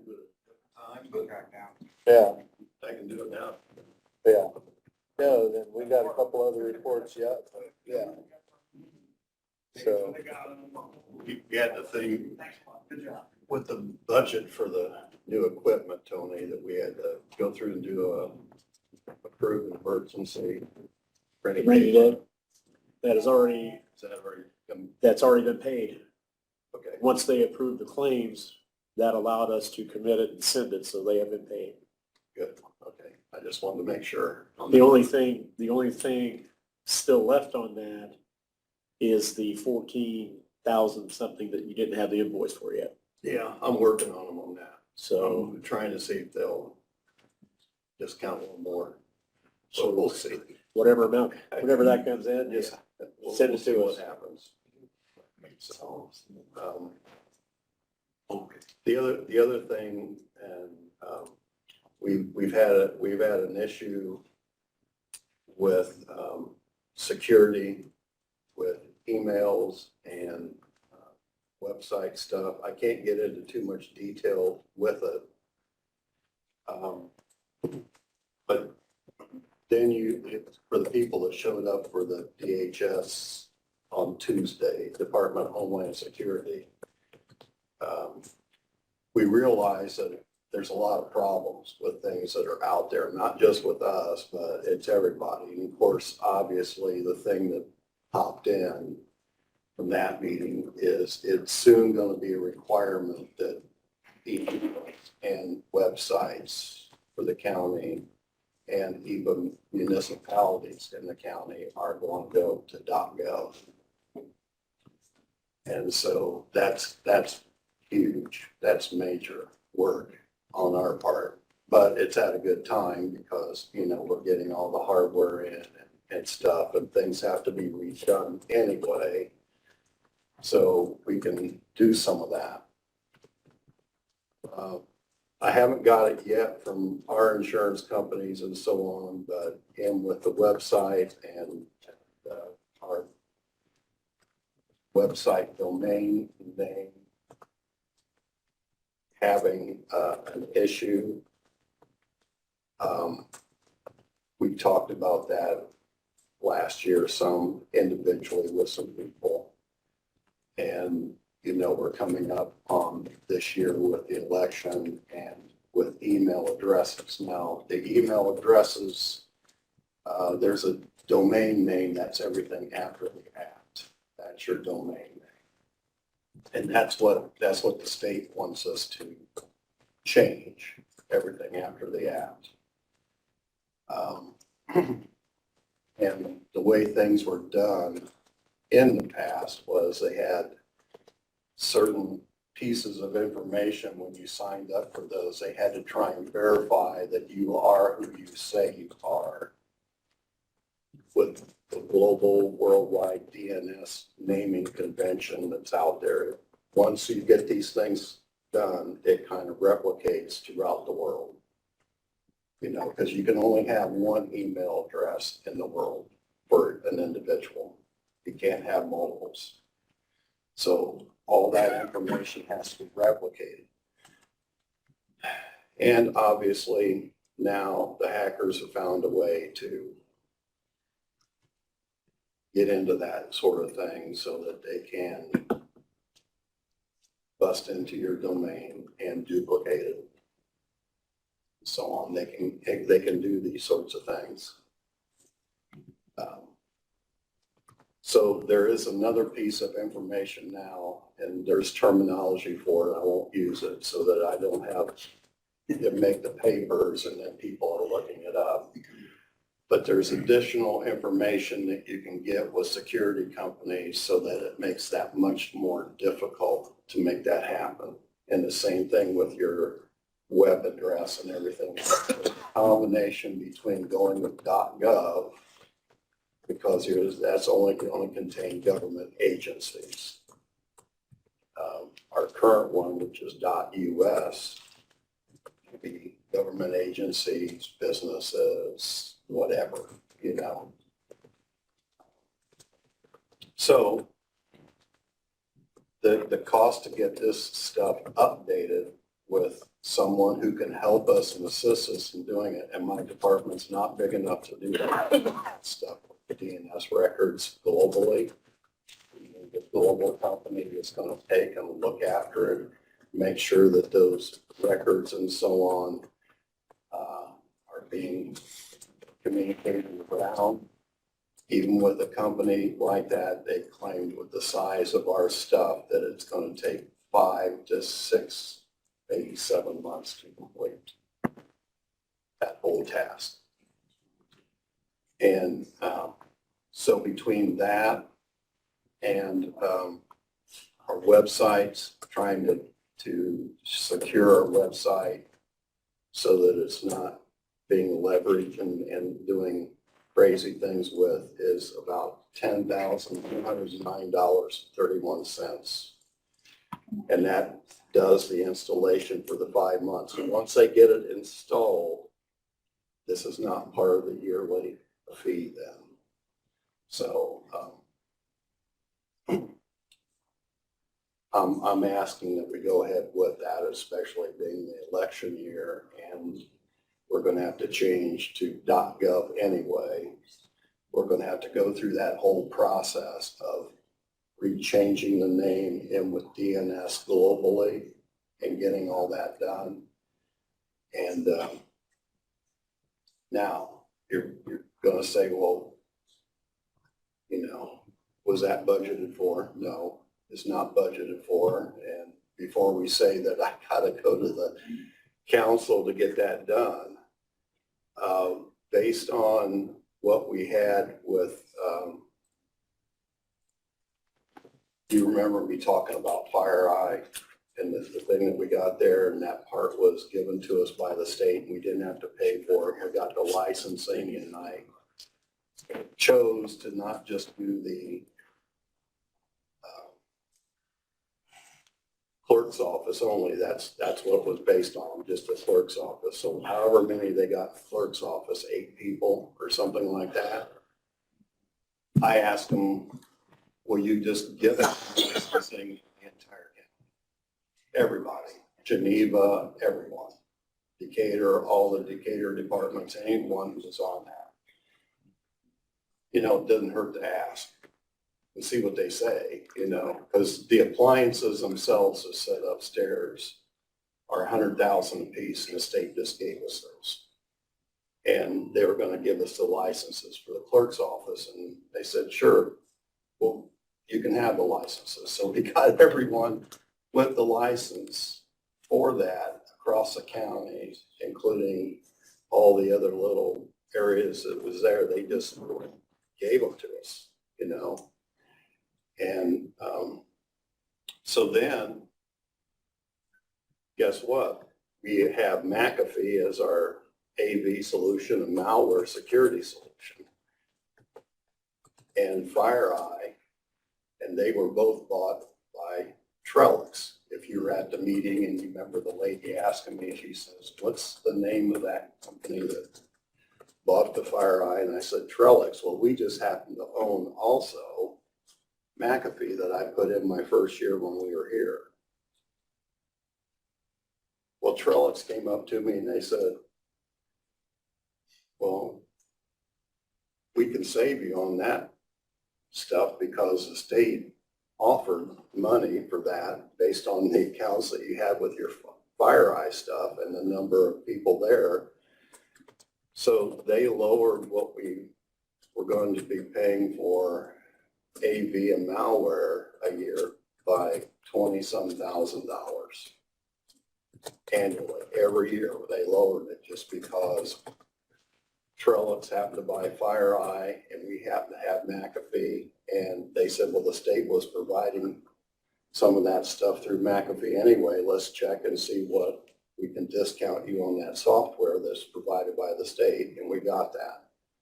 So we got more than enough from discounting that I won't have to pay McAfee this year or Trellix now to pay for this security thing. I can just transfer it over and still have money left over to get that done.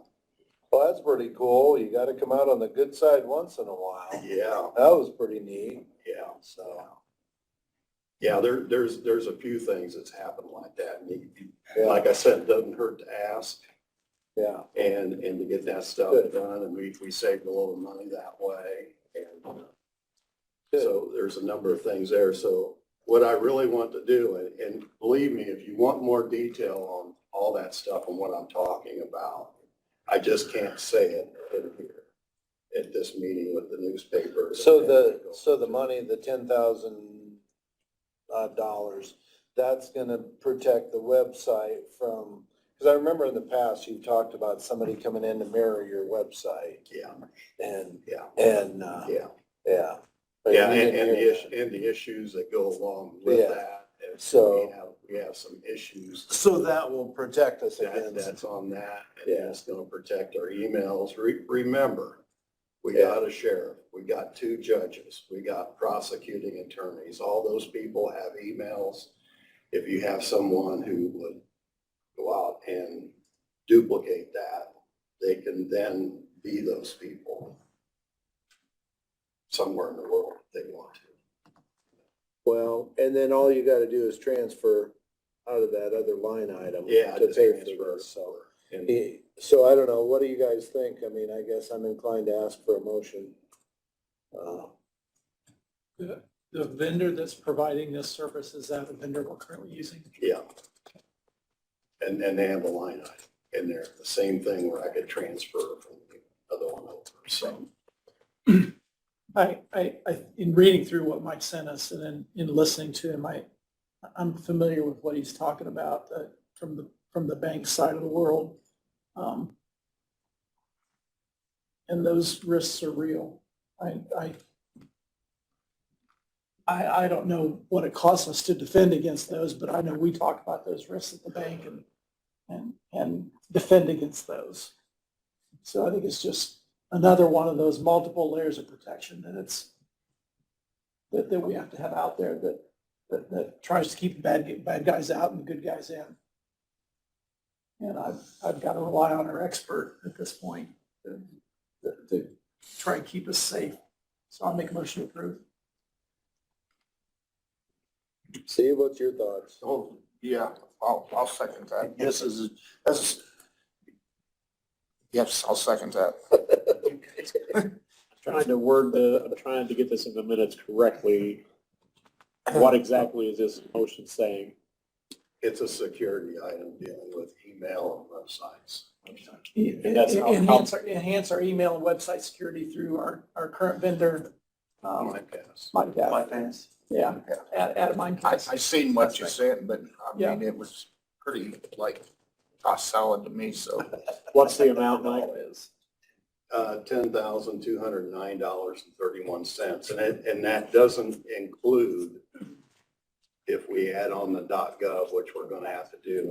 And I think it's gonna be like an additional $1,000 To add the .gov on. to add the .gov. Now, I want to clarify that whole thing dealing with what we have in this county as far as email, because Decatur is DecaturIN.org.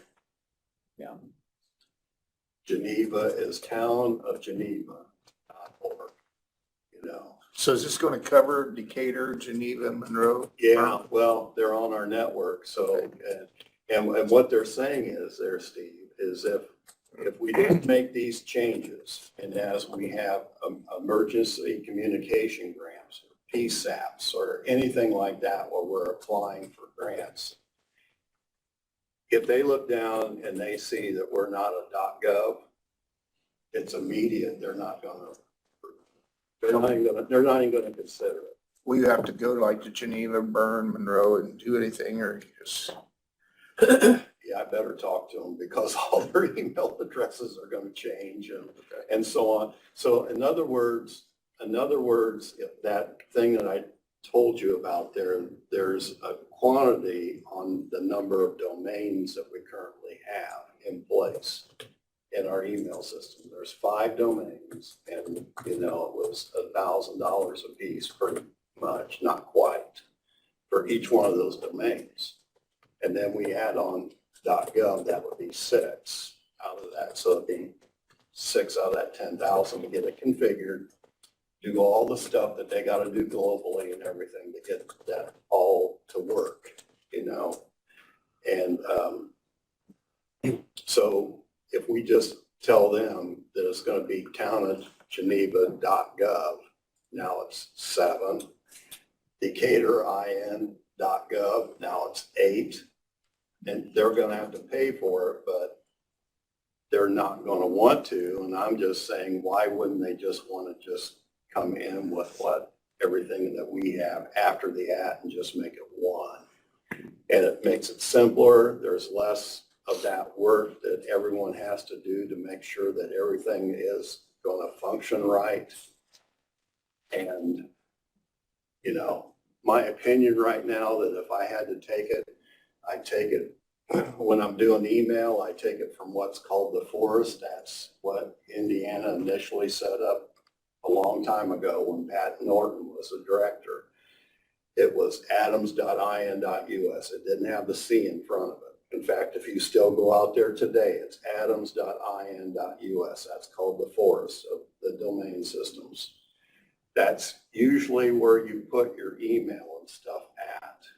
So I would suggest that we go adams.in.gov, you know, kind of off, just thinking about it over the weekend. And so everyone's email address would lower by a few characters from everything at the @ Town of Geneva, if you put all that together and then added a .org with this, it might be pretty similar, you know. And Decatur's might be pretty similar as well in length. But we're going to have to keep all those running for a while, you know, because people got to notify, hey, my address has changed, and, you know, we got to give them a time frame and say after this amount of time, then we'll take everything out. You know. But if we keep letting them have their own domains and so on because they're on our email system, it just adds complexity and everything else. And I think we need to say, if you want to be on this and if you want to do these things, then you're going to have to fall into what our setup is. You know? Well, and that's gonna be their decision, and so they'll have to, you know, decide, you know, and we've asked them different things too, as far as being on our system and what those parameters are and what we ask of them, so.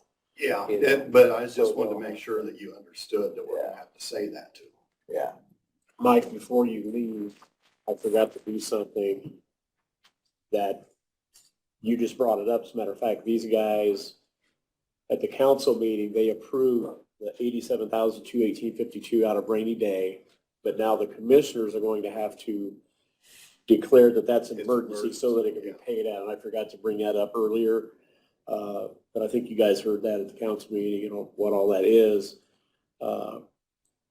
Basically, if the server system was not updated and finished, we wouldn't be able to function as a county because we wouldn't have computers and everything else. So that's what we need done to officially you guys for the second part of approving that out of the rainy day fund. And then I think council had talked about maybe budgeting to, We're gonna replace that. is what I replace think I that when they heard. budget. Yeah. So instead of 100,000 into that, they put the 187 or whatever in there. So I'm glad that Mike. That's what I was saying. Oh, you guys had it done maybe. No, I completely forgot about it because I didn't have it on the template, but that reminded me. So if we could get a motion to that effect. So that motion would declare that this is an emergency payment to sustain the new, hardware. Yeah. That's needed to. Yeah, because if the old servers stop updating, we could have a problem with all software stuff. Declaration, it's an emergency to maintain the integrity and security of your data and software systems. I'd accept that as a motion. So moved. Second. Okay, I'd vote in favor of that also. Well, we kind of worked that in because remember, it's next month that those old servers, I can't patch them anymore. I mean, they'll run for a while, but I just can't run them. So, Yeah. well, we really need to get that stuff done. So, in the meeting that was there by the Department of Homeland Security, she was very good. I don't know what your opinion was of her in her talks, but she was very good. I think she brought up a lot of things, the thing with Barb and, some of the stuff that was there. She and I had a meeting this week along with Megan. Both of them were there and it was multiple hours. And I said, yeah, what she said's the truth. We literally cannot cover and know every little thing about all the departments and everything that has to be done. They're the ones who need to step it up. They use that software every day. They need to understand if they need maintenance on it. And if they do, they need to be working on the contracts with those people. It's not all IT. They need to be doing that. They need to have contact people listed.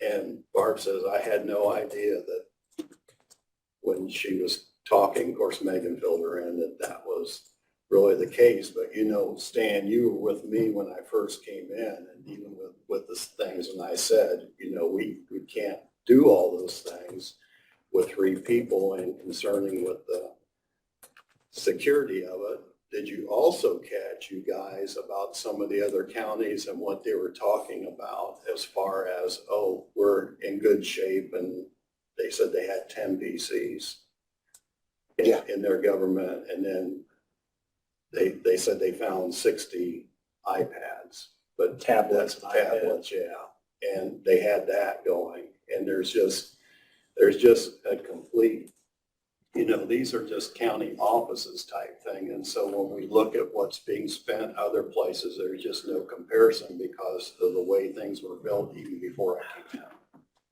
in. We're including some other locations like Geneva and Decatur, and, Decatur itself is as big as Adams County government as far as people and equipment and everything that deals with that.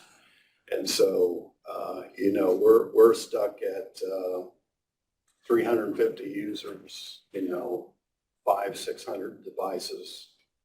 Yeah, I thought too, that was a good meeting, and I thought she explained everything very well.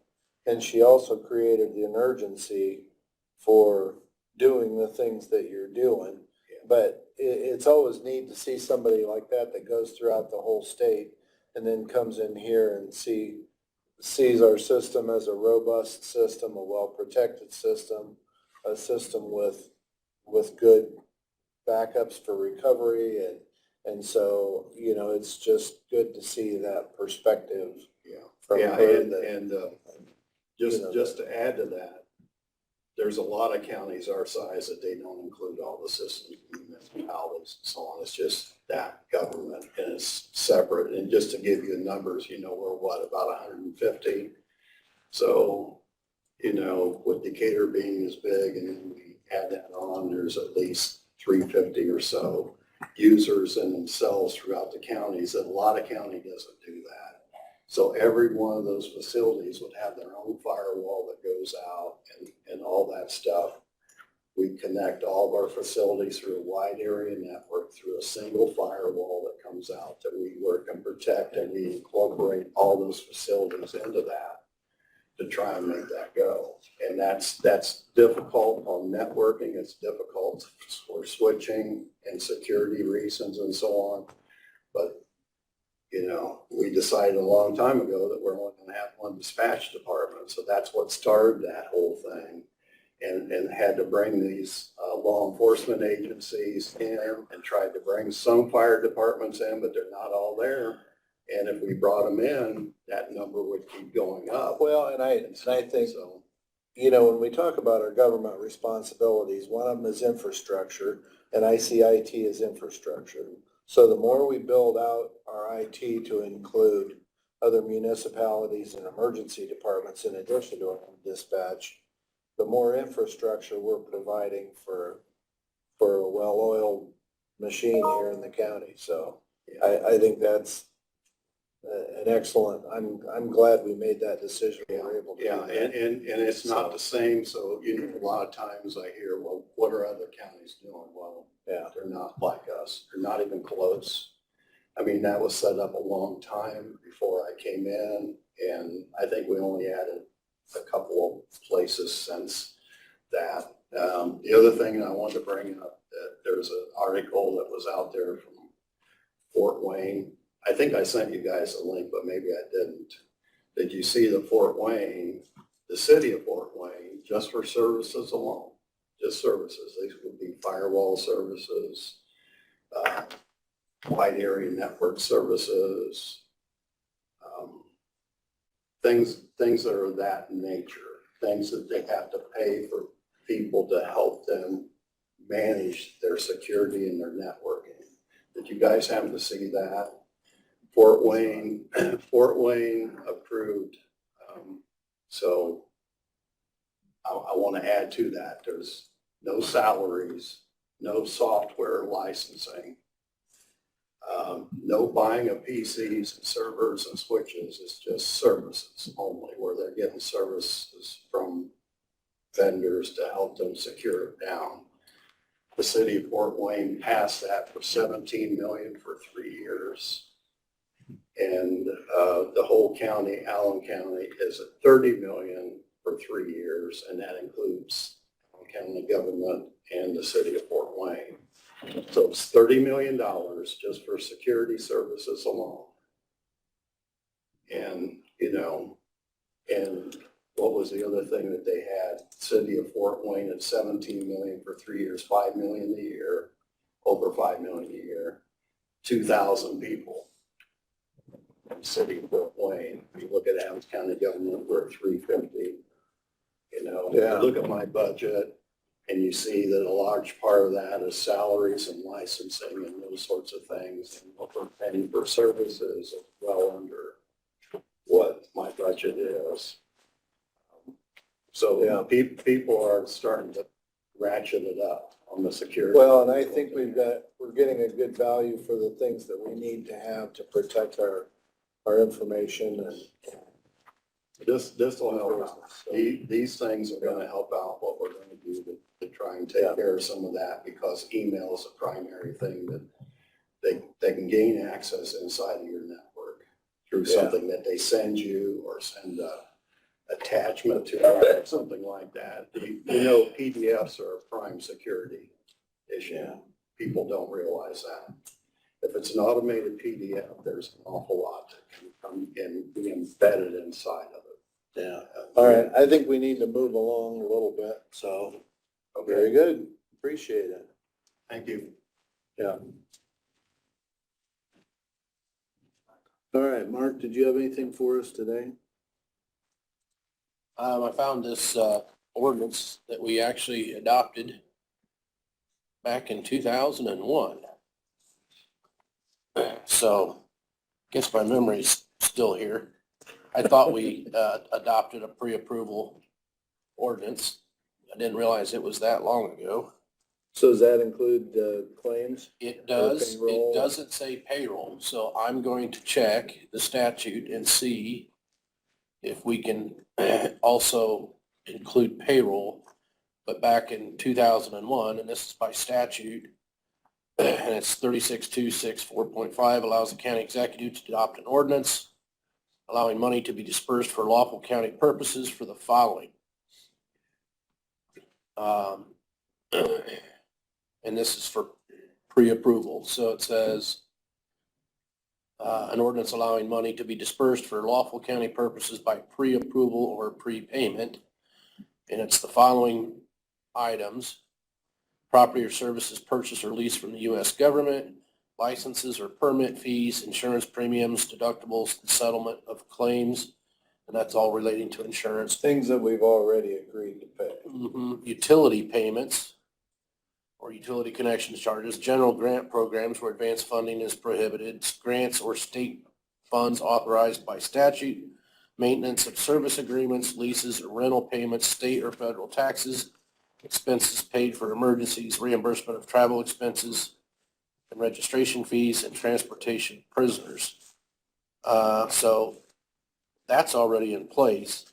Let me check and see if there's any reason why we couldn't add payroll. But that's from 2001. So do you want to work on amending that and bring that back? Yeah, we'll have to check the statute. Okay. And see what all it says. So anyway. So I thought we did that. Luckily Brooke was able to find it. She's pretty good. How long has she been there? In my office? Well, I gotta think. 6 or 7 years. Oh, I would have thought longer. Yeah, she was at Superior Court for a lot of years. And then she worked down in Bern for Sprunger's office, and then we hired her. So I've got to look. But anyway, I'll give a copy to Clayton and. But we still, even if we adopt this ordinance, stuff can't just be paid. We have to still approve it. Well, approve it after the fact. In a prepayment format. Yeah, what you would do is when you know that you're not going to have a meeting, then you pre-approve. Yeah. And then at your next meeting, or when the claims actually come through, then you approve it. Okay, Okay, so, very good. but yeah, this ordinance is in effect, so we'll be looking to possibly add, payroll to that, and then we'll restate it. Okay. So we'll look this ordinance up. We did that at least once last year. We canceled that July 5th meeting. I think we pre-approved something a week prior to that, because we knew we were going to miss it, so.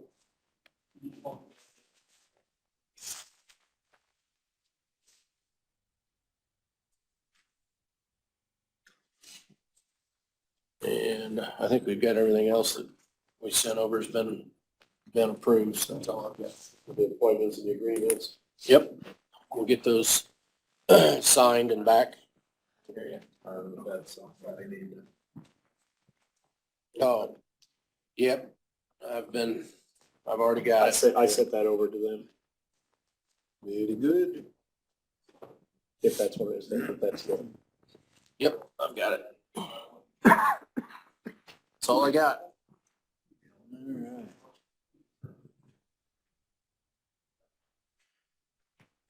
I don't know, Mark. We're gonna have to walk quick, get there by 12:30. There's a shortcut to your office.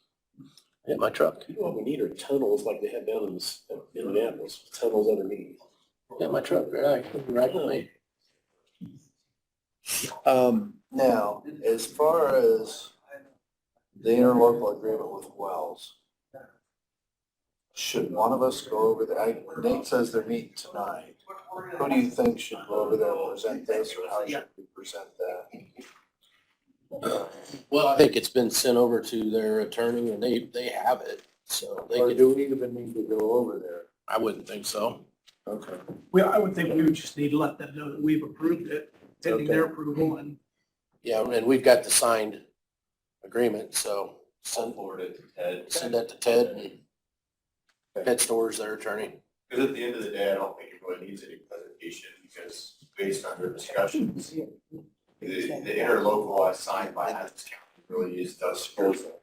Oh, So if they don't want to sign it, then. No. then they, yeah, Then we'll get with Lisa, the auditors over there, see how they're going to pay that in and how that's gonna look. okay. Mike. All right, very good. Thank you very much. Anybody else have anything for Mark? No. Okay, Shannon?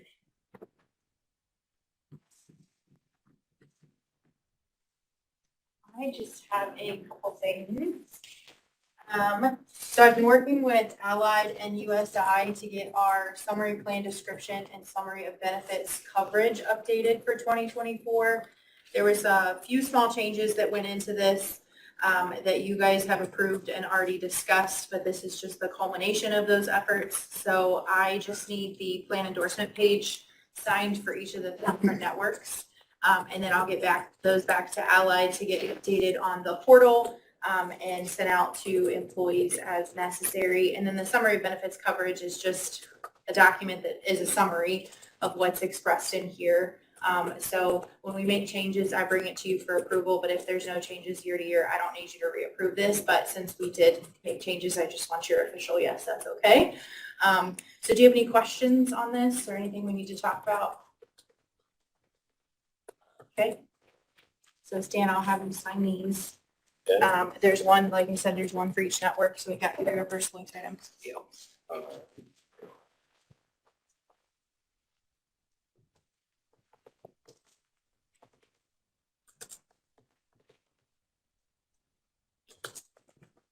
I don't think we need to take any action on that.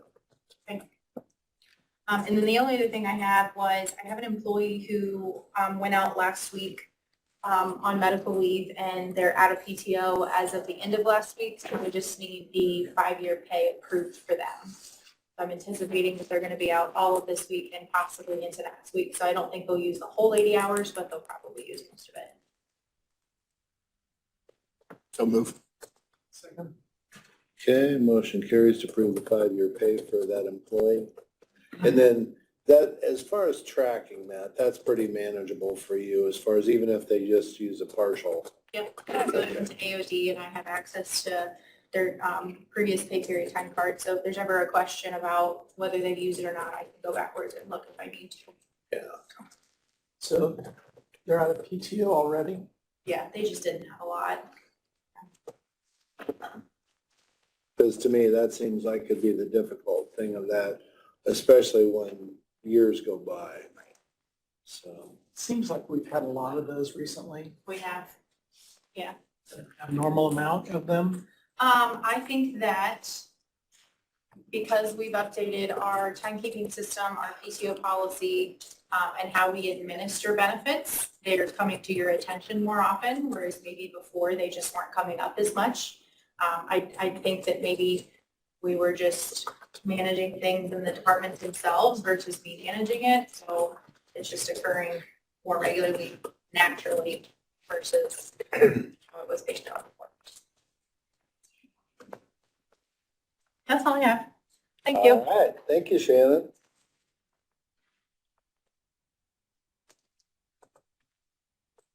All right,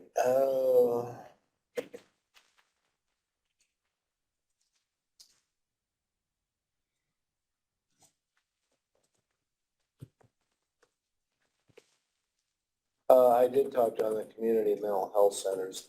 The lady's gonna send somebody down for an orientation for me, and then I got our first meeting in March.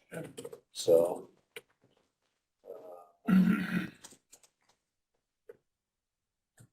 You all got the report on the updates at Golden Meadows then from Brenda? Okay.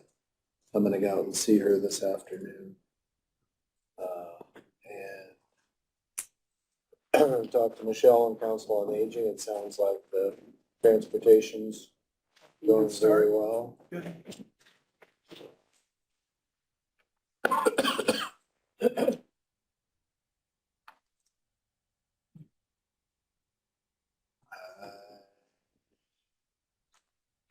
Comprehensive plan meetings are going well. We are meeting again on Friday. We're still at the point where we're trying to figure out who should be on the steering committee. So that's kind of the topic for discussion on Friday is asked all the kind of the advisory board members to bring their thoughts on who should be on that steering committee, and we'll try and put So that these steering are committee still open meetings? Yep. Okay. Very good.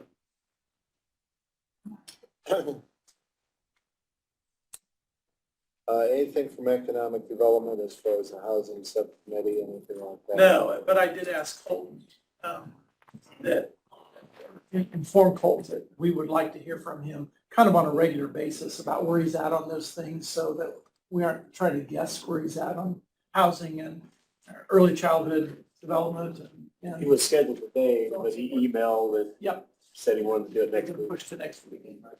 I did. Okay, I did. how do you take that? Well, I had to email it to him. So Okay. what he asked was, if we would be drafting a lease. And I said, assuming that they're only gonna be in the building yet this year, I wasn't sure we wanted to go to the expense of drafting a lease. But I felt like the rate that we had quoted them was the Pretty rate, darn cheap. was the rate that we would hold through the end of the year. And if everybody's okay with that, I didn't see a need for a lease. So that was kind of my response to that. I haven't really heard back from him. And unfortunately, I'm gonna miss their board meeting, which got rescheduled to next Friday.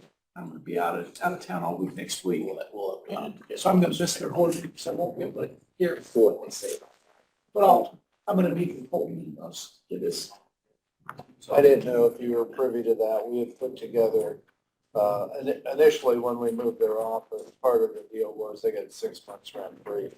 So we put together an invoice for rent from that 6 months on, and then, up into the present time, and then prepared it as an invoice and then presented it. Okay. So I don't know, I mean, do you think we need to do any kind of a formal lease? Well, how long are they gonna be there? Well, you know, their intention was, and I think still is, to build out a new facility or a different facility downtown and move out of here. The last I knew, it was by the end of this year. That time frame keeps bumping back a little bit, but they've got money, got grant money to improve a location and move downtown. So I think it's imminent. It's just, I don't know whether it's 6 months from now or 12 months from now, but I know that, I don't believe they've started any of the renovations yet on the building. So I mean, I don't think we ever had a lease in the past, and they always just. Have they found the building? yes, they have. Okay. It's actually a When does the 66 6 months building run out? right beside the community foundation. It ran out like a year and a half Right ago. next door there. Have they been paying rent? No. Well, then we need to get a lease put in place, I would say. Well, Maybe a month to we month. just gave them the invoice. Oh, okay. And so assuming they're gonna pay that, I don't know why they wouldn't, but if they're gonna balk at that, then we have to negotiate something, but Yeah, let me know. if they pay that invoice, Month by month. I mean, if I see that come in, I'll let you know. I haven't seen it yet. good deal. I assume if they weren't gonna pay. Yeah, because the invoice was for rent in arrears, so whether we do anything All right. formal going ahead. So, Yep, let me know. They get that paid. I mean, we could do a month-to-month lease or a lease that can, either party can terminate 30 days. all right. Steve, anything? No. All right. Anything from the general public? I only got one thing. You mentioned the Golden Meadows. What is the news about? I didn't get that. They are currently How many residents? right around 13 residents. 13? And so I'm going out to meet with the administrator this afternoon and see if I can get any further updates, but Are the employees down also a little bit, and drop? I think they've decreased the hours. You know, for that, I mean, as far as number of people working out there, are there? That I don't know. Okay. I don't have a good answer for you. That's a good question. That's fine. Because I think the administrator is trying to be Yeah. as fair as she can Oh, yeah. with all the employees, so. Yeah. But she is just doing a phenomenal job of keeping track of the residents' health, Yeah. the residents' finances, and then the general finances. She's trained in that, yeah. Yeah. She's doing very well. Yeah. All right. Anything else? All right. Me and Mark have a 12:30 meeting. If not, I'd accept a motion to adjourn. So moved. All right.